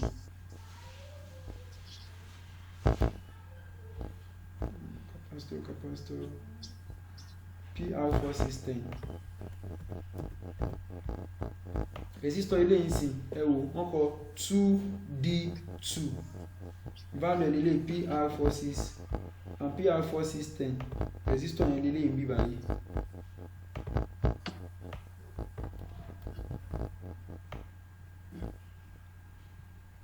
so value ilé ìbí báyìí tí n bá fi multimeter mi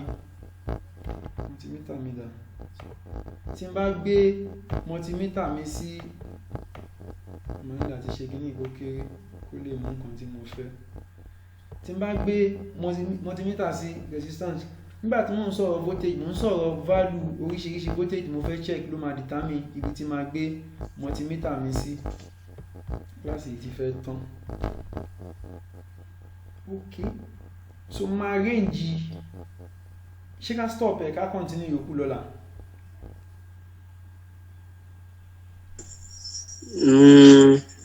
mi bá máa jẹ́ àbúkà pẹ̀. ẹ jẹ́ ká kàn fi question finalize it so that kó mọ̀ bá kó lè mọ̀ ká lè assimilate easily ká mọ̀ rọ̀ṣẹ̀ torí eléyìí báyìí sí á check. Okay. Nísìnyí multimeter mi torí pé nǹkan tí mo sketch yìí máa parẹ́ tí kíní bá ti fẹ́ jáde. So nísìnyí multimeter mi máa gbé sí resistant range. Kí ló dé níbo dẹ̀ máa gbé sí wọ́n ní 2.2k, that is 2.2 ohms. Resistor ó máa ń ní oríṣiríṣi value tá bá treat motherboard component ó máa yé. Torí wípé kò sí value kankan tó kọ síbẹ̀ bí k ó ní k àti m kilo ohms mega ohms tó bá ti wá kọ̀wọ̀ kan síwájú ẹ̀ tí ó sì ní k àti m yẹn á jẹ́ pé ohms lásán ni. Ohms lélẹ̀ ń sìn nínú mítà ilé tó wà wájú mi tẹ́ bá wò wọ́n kọ value kankan sí inú mítà iná bí báyìí ìyẹn 200 yìí wọ́n kọ value kankan sí tẹ́ bá wo ibà wọ́n kọ 20k àti tí n bá fẹ́ check any resistance tó bá less than 20k mo lè range ẹ̀ sí ibi báyìí báyọ̀ kí n fẹ́ check anything tó ju 20k lọ mo lè range ẹ̀ sí 200k.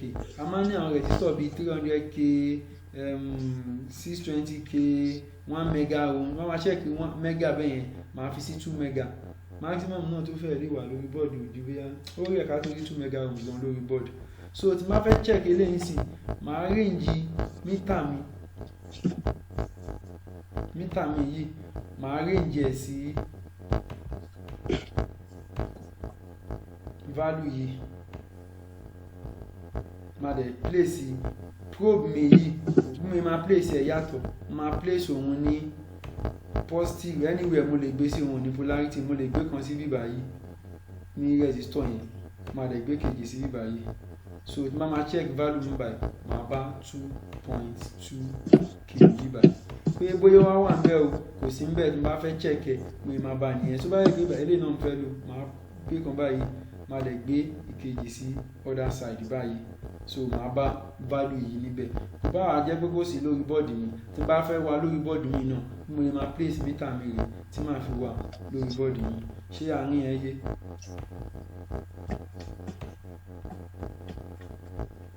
Yes, ó yé. Okay.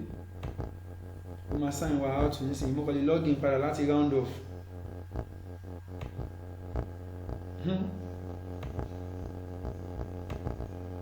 This thing is fucking disgusting.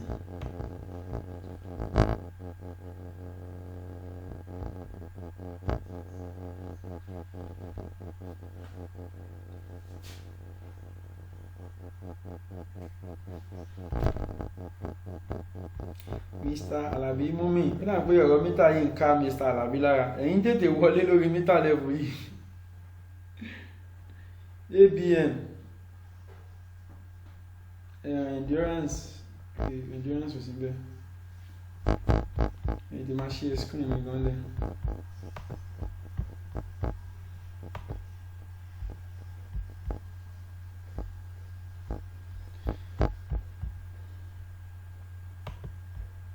So ṣé ti mítà tí mo ṣàlàyé yẹn ṣé yé everybody.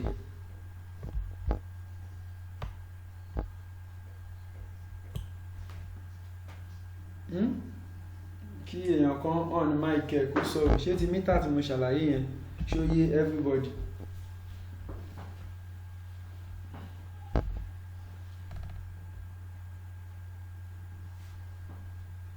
Femlek mo ń gbọ́.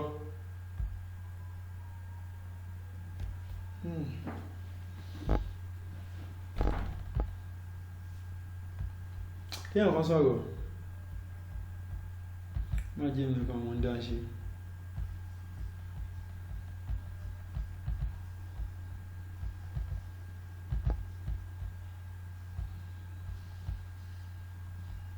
ABM cousin.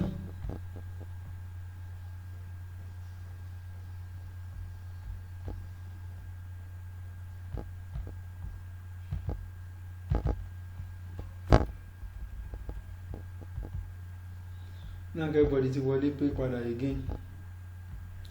So kéèyàn kan sọ̀rọ̀ ṣé àárín ẹ yé lórí multimeter.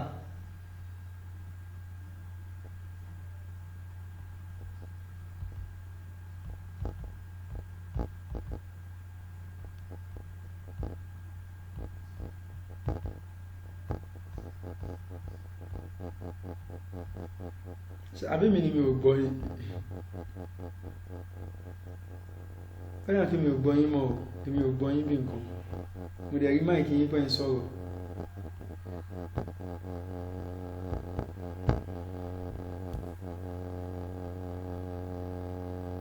Femdek. Okay, mo ti ń gbọ́ yín báyìí. Fẹ́ go round ni. ABM náà sọ̀rọ̀ ń sìn yìí.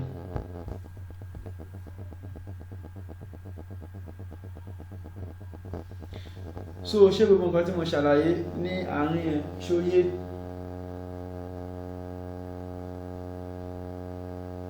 Yes, ó yé. Okay. Other component tó kù basically tá bá lọ wò from this angle multimeter bẹ́ẹ̀.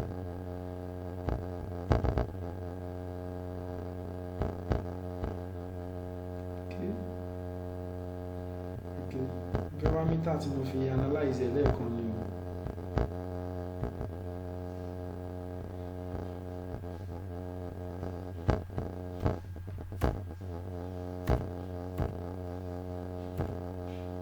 Okay. Tá bá wò from this angle a ti ṣe nànà lórí àwọn section kọ̀ọ̀kan nínú ẹ̀. For instance a ti explain voltage.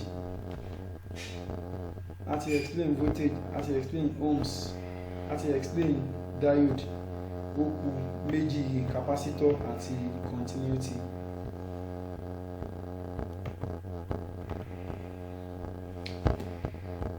Where is my okay?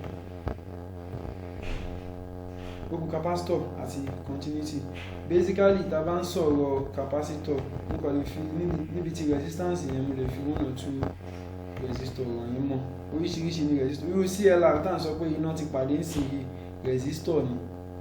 resistor ni component wà ní CLR yẹn resistor yẹn gangan ló ń pè ní current limit resistor so ibẹ̀ ni iná battery àti charger ti pàdé so resistor ni tá bá check ẹ̀ value ẹ̀ ń sìn bí 0.00 value ẹ̀ máa ń kéré gan but kò kí ń ṣe straight wire àwọn àgbà míì wà tá máa ní 0 ohms resistor tá máa check irú àwọn problem tí ẹ̀ máa ń sábà wà pẹ̀lú àwọn yẹn dáadáa resistor tó bá jẹ́ pé 0 ohms ni value tá máa check ẹ̀ tá bá fi mítà wá sí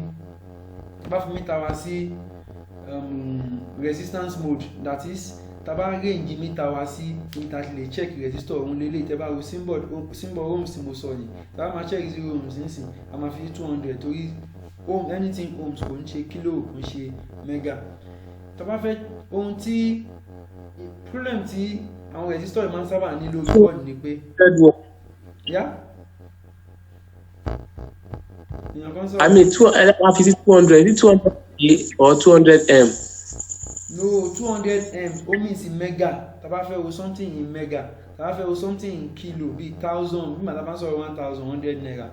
Ṣó yé? Okay. Value rẹ̀ nígbà tá sọ̀rọ̀ voltage ní bíbá náà ni 2 volt, 20 volt, 200 volt, 100 volt. So 100 kéré sí 1000 sí 1000 kéré sí million bó ṣe rí gẹ́lẹ́ nìyẹn. Ṣó yé yín? Yes sir, ó yé. Okay, kí ni mo ń ṣàlàyé ní ìsìn nígbà? Mo ń sọ̀rọ̀ 0 ohms tí mo ń sọ issue táwọn resistor yẹn máa ń sábà ní.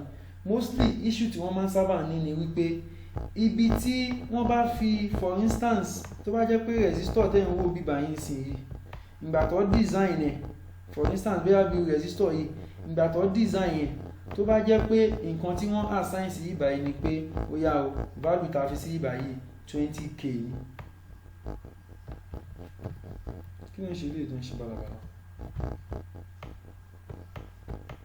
20k ni tó bá tún pé resistor yìí fún 1 or 2 reason ó wá wálẹ̀ sí bóyá bí 100 ohms ó sì kéré sí k bí nígbà tá bá sọ 100 naira àti 2000 ni àbí jẹ́ ń lo kílò náà kó lè yé ó wá wálẹ̀ sí bóyá bí 1k àbí ó increase bóyá bí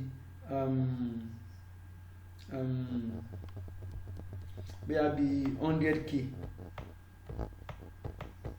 problem máa wà pẹ̀lú section yẹn kí ló fà ó ti kọjá value yẹn kí ni mo dẹ̀ sọ tẹ́lẹ̀ mo sọ pé wọ́n máa ń fi value wọ́n máa fi resistance wọ́n máa fi control level of electrons tó fẹ́ kọjá látàrẹ. So tó bá sọ pé bí wọ́n ṣe wà yìí o a design fún ẹ pé iye nǹkan tó máa resist 20 kilo ohms ni, tó bá ti wá ń resist kọjá iye tó fún problem máa wà, tàbí ó ń resist kọjá less than iye tó ní kó resist kò sí ní problem máa wà. So àwọn problem tó máa ń sábà ní ojú wípé kó increase tàbí kó decrease. So òun la fi máa ń confirm pé ó ṣe jẹ́ pé value tá a bá ń bẹ̀yìn tí ó lè kó rí bẹ́ẹ̀. So tí wọ́n bá máa confirm àwọn yẹn inú schematic ni value yẹn máa ń wà. Tẹ́lẹ̀tẹ́lẹ̀ nígbà tí ojú sì dúdú wọ́n ṣe àwọn resistor yẹn tó yẹ pé ó máa ń ní color code, ó máa ní camera resistor yẹn rí báyìí sí wọ́n máa ní oríṣiríṣi color brown, blue, yellow. Mo sure pé àwọn kan máa wà familiar pẹ̀lú àwọn color yẹn dáadáa nígbà. So color yẹn téèyàn bá memorize tàbí tẹ́ bá wo núwèé, color yẹn máa ní code tọyọ kọ̀ọ̀kan dúró fún tó yẹ pé tẹ́ bá máa fi merge color yẹn ẹ máa arrive sí value tí resistor yẹn jẹ́. But you see SMD ti upgrade many, everything ti di SMD like ó ti kéré gan, kò sí àyè fún wọn láti fa ìlà débi pé wàá máa fi color mọ́. The only way tó lè fi mọ ojú kò ṣẹ̀kẹ̀ nínú schematic lọ. Òun ló fi wà impossible kéèyàn wá wo resistor kó sọ fún mi pé value báyìí ló jẹ́, kò ń rí bẹ́ẹ̀. O need àti confirm gbogbo àwọn eléyìí náà resistors ni wọ́n kọ̀ tó 1 2 3 4 5 wọ́n tó márùn-ún pọ̀. So kálukú wọn ló níṣẹ́ ẹyọ kọ̀ọ̀kan tí wọ́n ń ṣe. Tó bá kọjá value tí wọ́n design fún wọn problem máa wà. So kò yẹ báyìí yẹn ṣe jẹ́ lórí resistor. Àwa ń sọ̀rọ̀ continuity àti capacitance. Kì í really check capacitance lórí motherboard. Nǹkan tá a máa fi ń check ojú wípé a máa fi sí diode range, that same way tá a fi ń check lórí motherboard tá a máa fi ground sí tá a máa fi red sí ground, tá a máa fi black sí supply. Bẹ́ẹ̀ la máa ṣe fún, a máa fi red wa sí ground, a dẹ̀ máa fi black wa sí supply tá a ti fẹ́ test capacitor. Báwo dẹ̀ ni capacitor ṣe máa ń rí? A lóríṣiríṣi capacitor, a láwọn capacitor tó ní polarities, a dẹ̀ láwọn capacitor tí wọ́n ní polarity. So tá a bá fẹ́ test yẹ, for instance capacitor kan lélẹ́yìn bíbá, àwọn eléyìí náà capacitor ni wọ́n máa ń represent wọn pẹ̀lú C lórí motherboard. Torí nígbà míì wà tó máa ń jọ component mi. Tẹ́ bá wo color component méjèèjì yìí ní ìsinyìí, eléyìí dàbí brown, eléyìí dàbí brown lédè náà, but brown eléyìí deep. Coil máa ń rí báyìí gbà mí, but nǹkan tó máa ń ṣe nànú ẹ̀ dáadáa kò ju wípé color code tó fún yìí. Tẹ́ bá wo bíbá yìí, a ní component mélòó ń bíbá yìí? A ní 1 2 3 4, that is kò sí eléyìí lórí bọ́ọ̀dì yìí, wọ́n mọ̀ọ́mọ̀ design ẹ̀ bẹ́ẹ̀ ni. Fún eléyìí component eléyìí òun ló máa gbé nọ́mbà yìí, capacitor ni. Component eléyìí ṣé mo ti ṣe mistake báyìí? Okay, mo ṣe mistake. Second component bíbá yìí ló máa gbé nọ́mbà yìí, capacitor ni, and this third one ló máa gbé eléyìí, last one yìí òun máa gbé location yìí. So ìgbà míì wà tá a bá ń ṣiṣẹ́ jẹ́ pé company wọn fi sí wá láti company wọn, but situation máa warrant ká kó mọ́ capacitor sí bíbá yìí. Ó depend lórí fault tí a bá ń treat lọ́wọ́. Bíbá yìí náà the same thing, méjì yìí ó máa wà fún K, that is eléyìí wà fún sálẹ̀, eléyìí wà fún bíbá, eléyìí náà eléyìí wà fún K bíbá, eléyìí dẹ̀ wà fún ìsàlẹ̀ bíbá yìí. Most tá a bá fẹ́ check value wọn, a máa fi, where is my meter? Then ṣí meter mi.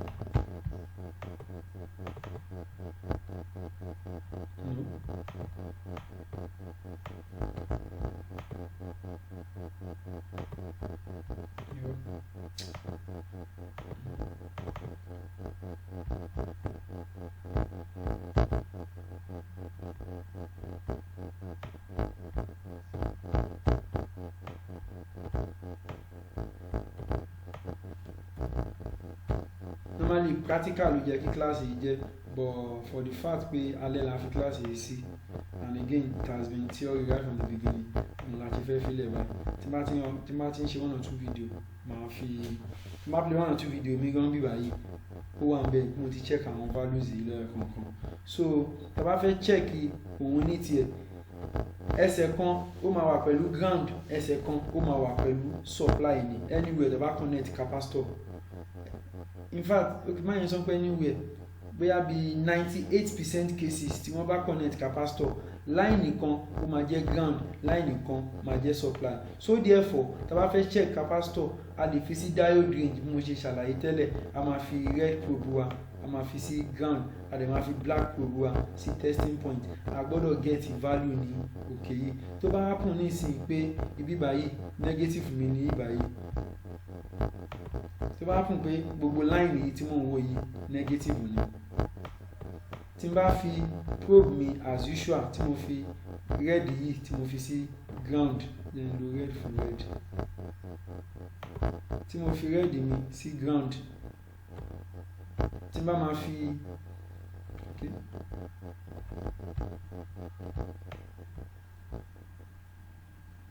Tí n bá fi black probe mi sí testing point mi ó máa jẹ́ ibi báyìí, tí n bá fẹ́ check bóyá capacitor yìí wà okay. So testing point mi máa jẹ́ ibi báyìí fún red, ground mi ló máa jẹ́ ibi tí máa place ẹ̀ sí. Tí bá ti fi sí any ground, common ground, this doesn't mean common ground ojú wípé everywhere ló wà lórí board. So níbí báyìí mi ò gbọ́dọ̀ get value tó less than tó máa fún mi ní bóyá bí 0.002 or 3. So tí n bá get ilé value yìí wrong, but tó bá tí mo ń get bí 0.0150, so eléyìí alright as per multimeter. So ìyẹn jẹ́ bó ṣe jẹ́ lórí capacitor.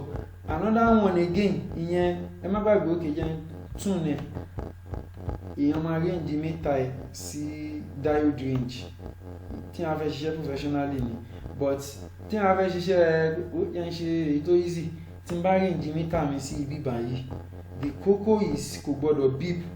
Eléyìí tiẹ̀ anywhere tí n bá ti fi probe yìí kàn, tí mo wá fi eléyìí náà kan ibòmí, nǹkan tí eléyìí sọ fún mi ò ju wípé the same line náà ní gbogbo wọn. That is, tí n bá fi kan ibi báyìí, tí n bá fi bóyá any of this probe, bóyá mo fi red mo fi kan ibi báyìí, mo wá fi black mo fi kan ibi báyìí, meter mi wá dún.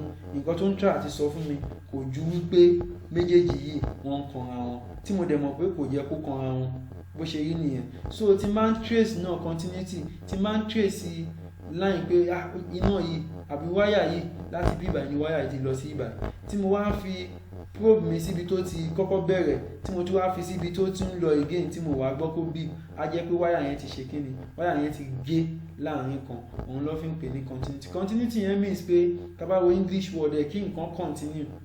Ẹ jẹ́ mọ̀ bóyá mo ní meter kan bí báyìí.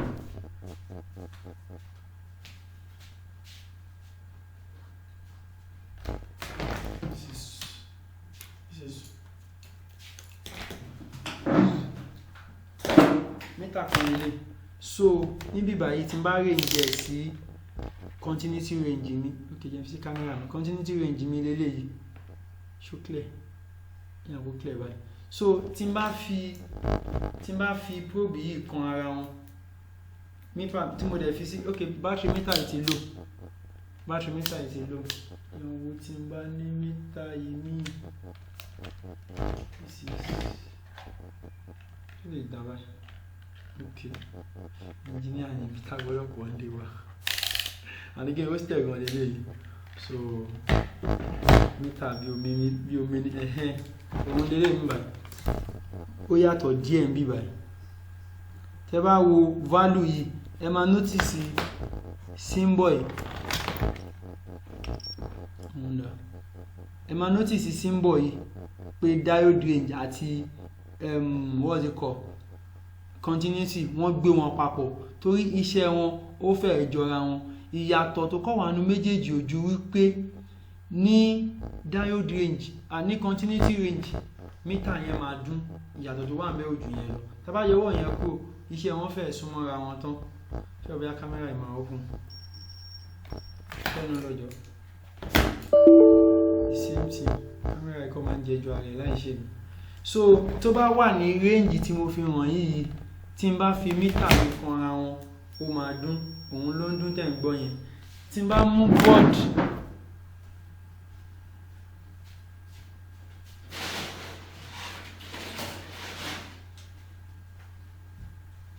this is a board. Tí n bá mú board generally, mítà mi mo ti set ẹ̀ sí continuity tí n bá fi kan anywhere tó bá ti dún á jẹ́ wípé part kan náà lọ́jọ́ wà. For instance mo ti fi ground mi sí ground báyìí, tí n bá fi kan another ground ó máa dún, torí pé mo fi kan ground yìí ó means pé line kan náà ni gbogbo wọn. So tí n bá ń gbé kiri lórí board ibi tí kinní bá ti dún, ìsinyìí mo ti wà lórí resistor kan báyìí, ó means pé resistor yìí ó wà connected mọ́ ground, òun ló ṣe ń dún. And the other one tí mò ń sọ ó ṣe ń láàánú pé mo rẹ̀ tó lè di mítà mọ̀, mo bá fi sí diode range màá dẹ̀ check àwọn value tí mo sọ. Gẹ́gẹ́ bí mo ṣe sọ, mo máa ṣe practical video fún ìyẹn ò ní lè ṣe issue. So ṣé àárín yẹn yé? Orí mi ló ń tàn yìí. Ṣé àárín yẹn yé? Ó yé sá. Okay. Ṣé anywhere wà nínú gbogbo nǹkan tí mo ṣàlàyé yìí tí ò clear?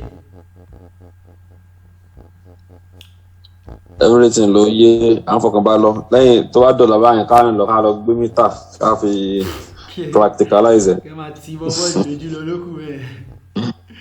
But at least ó yé yín clear. Yes, sir. So I have another system to jẹ́ sorry. Hello, èèyàn kan sọ̀rọ̀. Ká tiẹ̀ kọ́kọ́ conclude class náà ká tó máa sọ any other thing. So n fẹ́ padà lọ wo mítà tá fi ń ṣe test, n fẹ́ wo àwọn nǹkan tí a tún ti cover nínú mítà yẹn. Sir, issue of continuity yẹn. Okay, ń gbọ́ yín. Kí ni symbol lórí mítà? Òun náà ni ó ní ìlà yìí, symbol ó máa rí báyìí. Kò jẹ́ ẹ̀dẹ́ kí n fi hàn yín bíbà gbogbo tí máa ń ya symbol. Ó yà kí mítà yín ló ń disturb wa, ẹ má wà bàbá ṣe yín jẹ́. Mítà yín ló ń dún tí mò ń gbọ́ yìí. Symbol ẹ̀ lélẹ̀.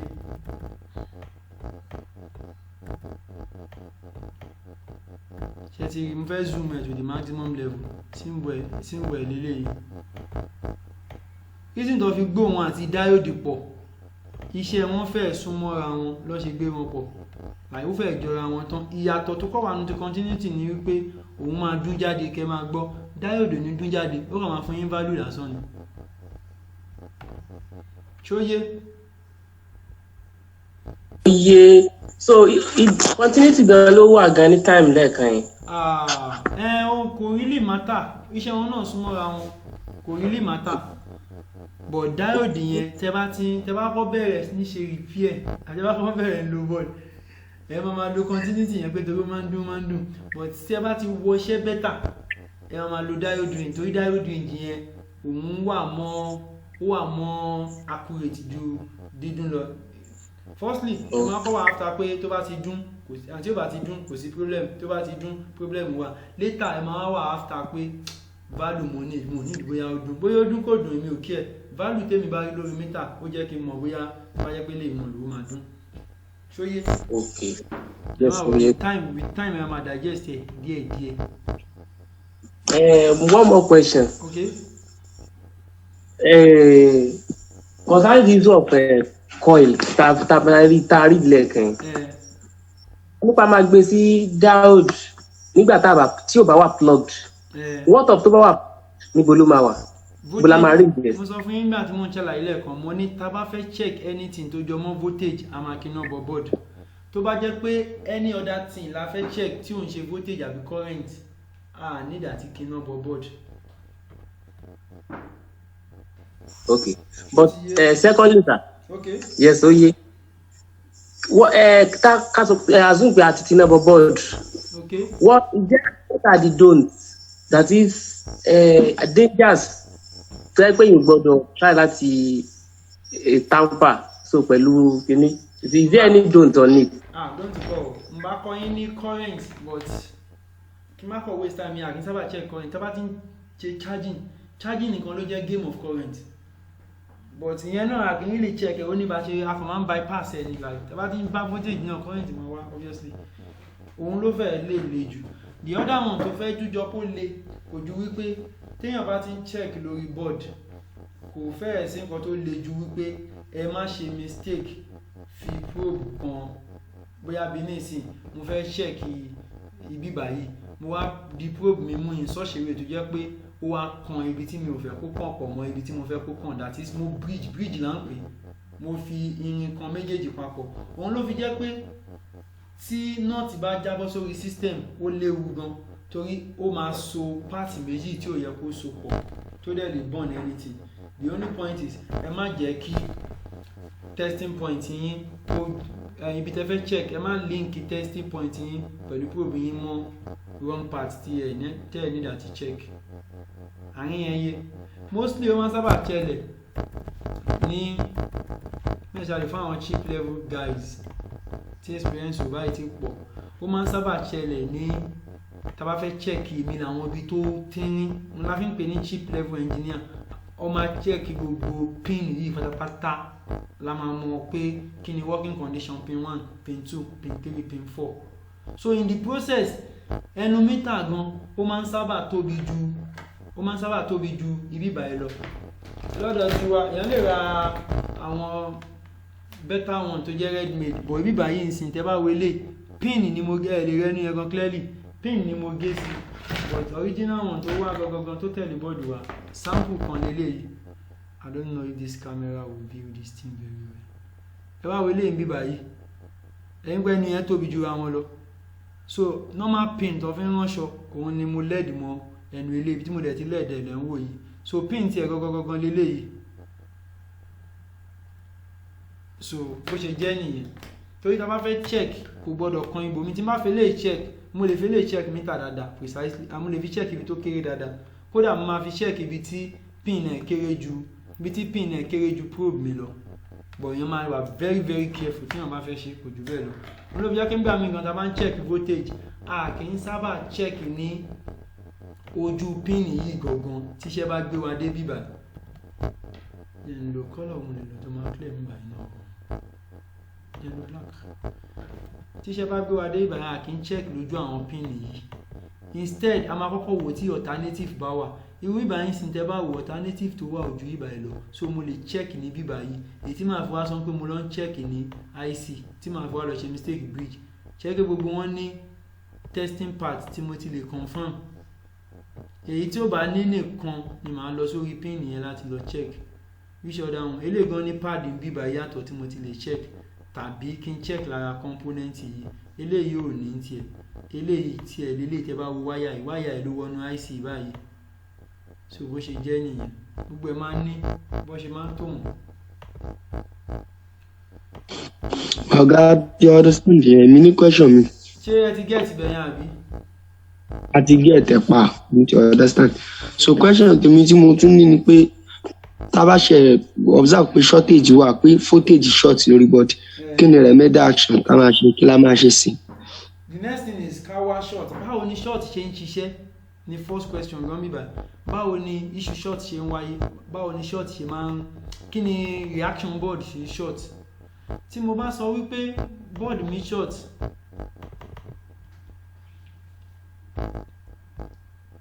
mítà tí mo expect pé class ò gbọdọ̀ ju bóyá bí 15 minutes lọ, tí mo ti sọ láti bẹ̀rẹ̀ pé class wà ní pé 1 hour.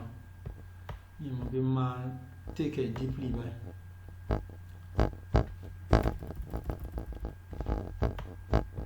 Tí n bá sọ wípé board mi short, for instance, tí n bá ní straight line kan tó jẹ́ ground part báyìí, mo dẹ̀ ní another one tó jẹ́ positive part.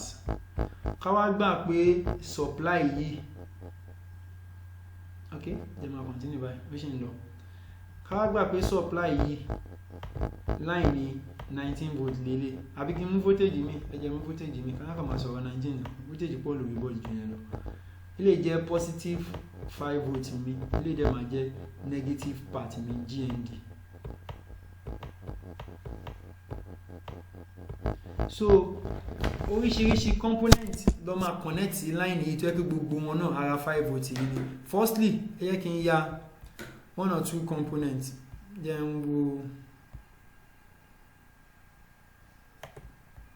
capacitor. Bí capacitor ṣe máa rí ní tiẹ̀ lélẹ̀, ìyẹn tí ó bá ní polarity. Tẹ́ bá check bí báyìí ẹ̀yìn jù yẹn lẹ̀, tá bá ní diode tóun náà wá láti bí báyìí, gbogbo wọn ṣe ń ṣiṣẹ́ máa farabalẹ̀ treat wọn lẹ́yọ kọ̀ọ̀kan.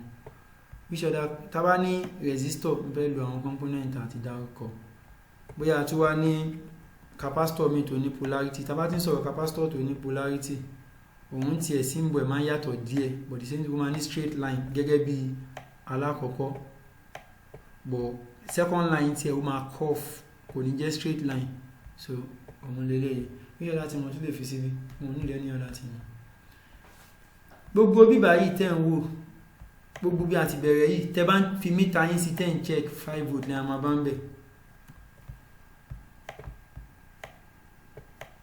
yìí bá 5 volt lè máa bá ń bẹ̀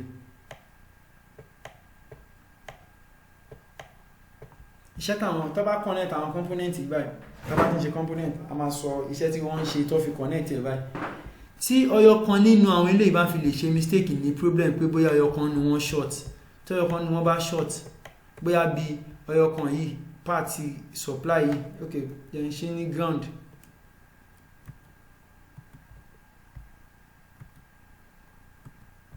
tí part ground yìí tó jẹ́ pé component yìí ló ní issue o lòun ló wá gbé ẹsẹ̀ tó sopọ̀ mọ́ lọ bá positive tiẹ̀ kí ló máa ṣẹlẹ̀ gbogbo wọn pátá ló máa ní problem tẹ́ bá ń check value gbogbo wọn ní diode range ẹ máa bá 0.002 for instance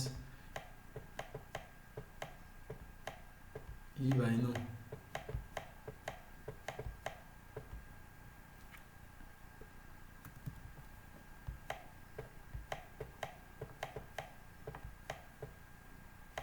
output ẹ̀ náà ẹ̀ ní bá voltage yìí mọ́ instead ẹ máa bá 0.002 so báwo la ṣe wá ń detect èwo ló ní issue nínú gbogbo wọn a máa ń pe kíní kan ní injection a máa inject a ti mọ̀ pé 5 volt ló wà ń bíbà yìí ní line yìí so anywhere tí n bá inject 5 volt sí ń bíbà yìí èyí tó bá jẹ́ nínú component yìí náà component yìí ó máa gbóná jáde tí màá mọ̀ pé òun ni but torí pé ọkàn ní problem nínú ẹ̀ tọ́yọ̀kan yìí tó bá so line yìí pọ̀ mọ́ line yìí so gbogbo wọn náà gbogbo wọn máa gbà pé gbogbo wọn jọ ń so pọ̀ ni so one of those things tá máa fi ń wá àdíjẹ́ ní pé best thing tá máa fi ń wá DC supply a ní device kan tá máa ń lò tá máa fi ń wá DC supply òun ló rọrùn jù a máa calibrate voltage ẹ̀ wá sí bóyá bí 4 volt or 5 volt maximum ṣá 5 volt torí àmọ́ pé 5 volt ló máa wà ń bíbá yìí tá bá calibrate voltage ẹ̀ next thing is ká inject ẹ̀ sí tá bá inject ẹ̀ any one of those components tó bá ní issue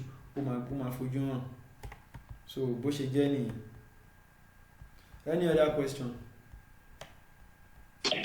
ẹ ṣe gan ọ̀gá tí o understand bẹ́ẹ̀ ọ̀tá bá ṣe inject voltage kankan sí ṣé kò yẹ kó wọ́n dá gbóná lọ́tọ̀ ní tí ó máa jẹ́ pé ó kàn máa gbóná láì inject voltage àbí ó possible báyìí. kò sí tí ó ní firstly ó possible and again ó rí ẹ̀gan kó jẹ́ pé that particular one ló máa gbóná àwọn ìbámu máa ń pòwe kan ní àkóbá ni ò kì í ṣe kíní kan ló máa kóbá ẹlòmíì ló máa lọ fojú hàn sí olóbìjá kí n gbà mí component míì tá máa ń fi attention sí òun kọ́ ló ní issue báwọn kíní kan wà tá máa ń pè ní pad tá bá ti ń treat component motherboard pad yẹn òun kọ́ lè rárá wà láàrin kan ní bíbá yìí ó lè rárá wà ní bíbá yìí jẹ́ ń sọ pé pad jẹ́ ń kọ pad sí bíbá pad tá bá yọ sódà tó fi wọ́n máa fi ń separate bọ́ọ̀dù ni tá bá máa fi pín bọ́ọ̀dù yìí sí méjì tá bá yọ sódà tó fi sí bíbá yìí pad máa wà tá bá ti ń treat component ẹ̀ máa rí tá bá yọ sódà tó fi sí ibà ó máa insulate ibà ó máa pín pàtì ó máa yọ pàtì méjì lọ́tọ̀ọ̀tọ̀ ló depend lórí tó bá fi sí mo ṣe fídíò kan lé ní lọ́fíìsì mo lè máa post ẹ̀ online fídíò yẹn 3 volt ló short nísìnyí kí n bá 3 volt mo bá 1.9 volt ń bẹ̀ so pad wà so mo wá separate pad yẹn nínú pad mo separate yẹn pàtì kan ní 3 volt pàtì kan ní 0.9 volt which means àti ibi tí 0.9 volt wà yẹn lọ sókè ní issue wa so tí n bá separate bíbá yín sìn yìí ó ti separate board méjì tó bá jẹ́ pé ibi báyìí ni problem wà ìkànnà àwọn mẹ́ta ìlú máa wà tó bá jẹ́ other side níbàyìí ni problem wà definitely ọyọ̀kan ìlú ní problem bóyá jẹ́ nìyẹn. you understand why I appreciate ọ̀gá so to my own observation mo pé yẹn máa ní láti ti ra àwọn irinṣẹ́ tó tún pẹpẹ ní ọ for easier. Firstly kò sí ní every engineer ní ìdí irinṣẹ́ one of those things tí mo láì kí máa rà jù ó ní kí máa ra irinṣẹ́ àmọ́ irinṣẹ́ mi tó ti save me a lot of stress in fact tó ti tó ti make a lot of money for me. One of those things tí mo like máa rà jù ni kí n máa ra irinṣẹ́. Ìgbà mi gan máa ní irinṣẹ́ mi máa like ẹ̀ débi pé màá ní méjì màá ní mẹ́ta ìpè kò ṣe máa ní níwọ̀ ẹ̀. So màá tún wá ní méjì. So irinṣẹ́ ṣe kókó gan. Kò jẹ́ báyìí yẹn ṣe jẹ́. Yeah, okay. I understand my Oga. Sometimes tá bá ń read the environment processor at times. Maybe I think about share read. Méjì ó kàn méjì á kàn máa ṣe kí ni? Still ṣá máa ń read síra wọn ni. Méjì á kàn máa ṣe kí ni? Wọ́n máa read síra wọn. So tá bá dẹ̀ yọ processor yẹn, ó máa read correctly. Kí ló máa ń fà ní? Kí lẹ sọ? Tá bá ń read ní ẹgbẹ́ processor. Àti àwọn component kan àyẹ̀kọ́ máa read síra wọn tó dẹ̀ yà pé component tó wà polarized ni. Ṣùgbọ́n tá bá tí wàá yọ processor yẹn kò ní read síra wọn mọ́. Ṣé processor náà ní part kan tó ń ṣe tá bá ń read board lọ́wọ́ ni? Ṣé bá a bẹ̀rẹ̀ kíláàsì yìí? Ta ló ń sọ̀rọ̀ gan-an? Mi ìrẹ́ni tó ń sọ̀rọ̀. Ṣé bá a bẹ̀rẹ̀ kíláàsì yìí? Ọdún mo bẹ̀rẹ̀ class but mi ò sí around lánàá. Mi ò attend class lánàá. Ìgbà tí mò ń ṣàlàyé lẹ́ẹ̀kan mò ń sọ bí kan mo ní tá bá yọ processor kúrò value yẹn máa yàtọ̀. Tẹ́ bá rántí. Okay. Mo rántí vividly kí ló jẹ́ kí n rántí bèrè question yẹn. Ó máa ń ní àwọn internal diode lórí àwọn chipset ẹ̀ ń wò yẹn oríṣiríṣi component ló pọ̀ gan bẹ́ẹ̀. So torí pé wọ́n ti so wọ́n pọ̀ ó máa ń affect value wọn tó bá wọn ló fi jẹ́ pé tá bá ń ṣiṣẹ́ lórí onboard tá bá ń bá àwọn value low value yẹn kò mean pé ibẹ̀ yẹn ò dáa. Ìtẹ́ mean pé ó ń read síra wọn yẹn short lẹ́ńtà àti sọ tá bá ń read tó ń jọ pé ó ń read short kò mean pé ó ní short. Tẹ́ bá wo ìbá yìí nínú picture yìí mo sọ ń bá yìí pé with processor ó lè máa mú 0.005 nígbà tí ẹ̀ ń sọ pé ó ń read síra wọn yẹn value tẹ̀ ń sọ lélẹ̀ mo dẹ̀ sure pé beep lẹ̀ ń lò continuity tẹ́ bá ti gbọ́ sound ẹ̀ máa ló ń read síra wọn àbí. Ti get the scope mi báyìí. And tí ó bá sí processor bẹ́ẹ̀ value ilẹ̀ máa get mo ti ṣàlàyé níbẹ̀rẹ̀. Ó ti mo kàn tó fi wọ́n pé ìgbìmọ̀ náà dàgbà báyìí. Tí processor yẹn bá wà lórí board bó ṣe máa ń ṣiṣẹ́ nìyẹn torí àwọn component tó connect sínú ẹ̀. Mo yí ti understand that báyìí. Ẹ ṣé gan appreciate. Ẹ ṣé gan. Any other question? Any other question? Ṣáà engineer ti sùn ni. We are going on the question. Actually, you're messing online. Any question? Okay, since tó bá sí question ọkàn wọn so níbí báyìí a máa ṣe ṣùgbọ́n náà wọ̀bí káà náà lọ jẹun. Àmì ò bàbá ẹ ṣe gbà. Adúpẹ́ gan. Ta ló máa ṣe closing prayer fún wa? Tọ́ adúpẹ́ lọ́wọ́ lọ́wọ́. Ọlọ́ba adúpẹ́ fún. Àmín. Ẹ ṣe ṣùgbọ́n náà wọ̀bí káà round off. Oje. Láàfà building ni. Ṣe Oje. round off nígbà yẹn tẹ́ bá ti ṣe ṣùgbọ́n. Àfáwà fídíò. Oje. Àfáwà fídíò. Oje. Àfáwà Ó yẹ ṣàdúrà fún. round off. Ṣàdúrà ká round off. Ẹ yẹ kí Pásítọ̀ Dayọ̀ ṣàdúrà fún Adé you for real. Oje. Àfáà lábèrè. Tó adúpẹ́ lọ́wọ́ lọ́wọ́. Àmín. Alhamdulillah. Ọba tó ní ká bẹ̀rẹ̀ pẹ̀lú ìrọ̀rùn tá a tó yọrí ẹ̀gbọ́n ní Ọlọ́run adúpẹ́ o. Ẹni tí Ọlọ́run ló sábà bí iṣẹ́ náà Ọlọ́run kọ́ mọ́ ẹ̀kú làákà yín. Ọlọ́run tó ọmọ bá gbé yín jà kọ́lọ́mọ́ fà yín sẹ́yìn. Pẹ̀sẹ̀ wá ń gbìyànjú pé ẹ̀ ń pass information yẹn tó bá ti ń gbàtọ̀ tó wọlé ọlọ́mọdé gbàtọ̀ ìsìjáde lọ́dọ̀ wa o. Pé àwa fẹ́ ayé get 1 or 2 things kọ́ mọ́ wà fà yín wá fẹ́ yín kọ́lọ́n tó bọ̀ máa gbé yín ga kọ́ mọ́ gbé yín ga. Allah subhana rabbil izzati wa yasifun. Alhamdulillah rabbil alamin. Èyí bọ̀ gbúrò yín láti join. Mo sá síbi kan ni. Ẹ wá ti ẹ ti sá padà báyìí ẹ ti fojú wọn. Bàbá dáadáa ó dáa. Yóò rọrùn. Àmín. Okay. Hello. Yep. Okay, báyà máa sọ̀rọ̀ ní group sá. Èmi kàn ní suggestion fẹ́ mú wa ní suggestion lásán ní kí n ṣe lórí ọ̀rọ̀ sí lásán. Okay. Ní group a máa discuss in group. All right. Ayé fẹ́ gbé bọ́ọ̀dì. Kò sí wàhálà, Ọlọ́run á ṣọ́ wa. Ó dàárọ̀. Ó dáa.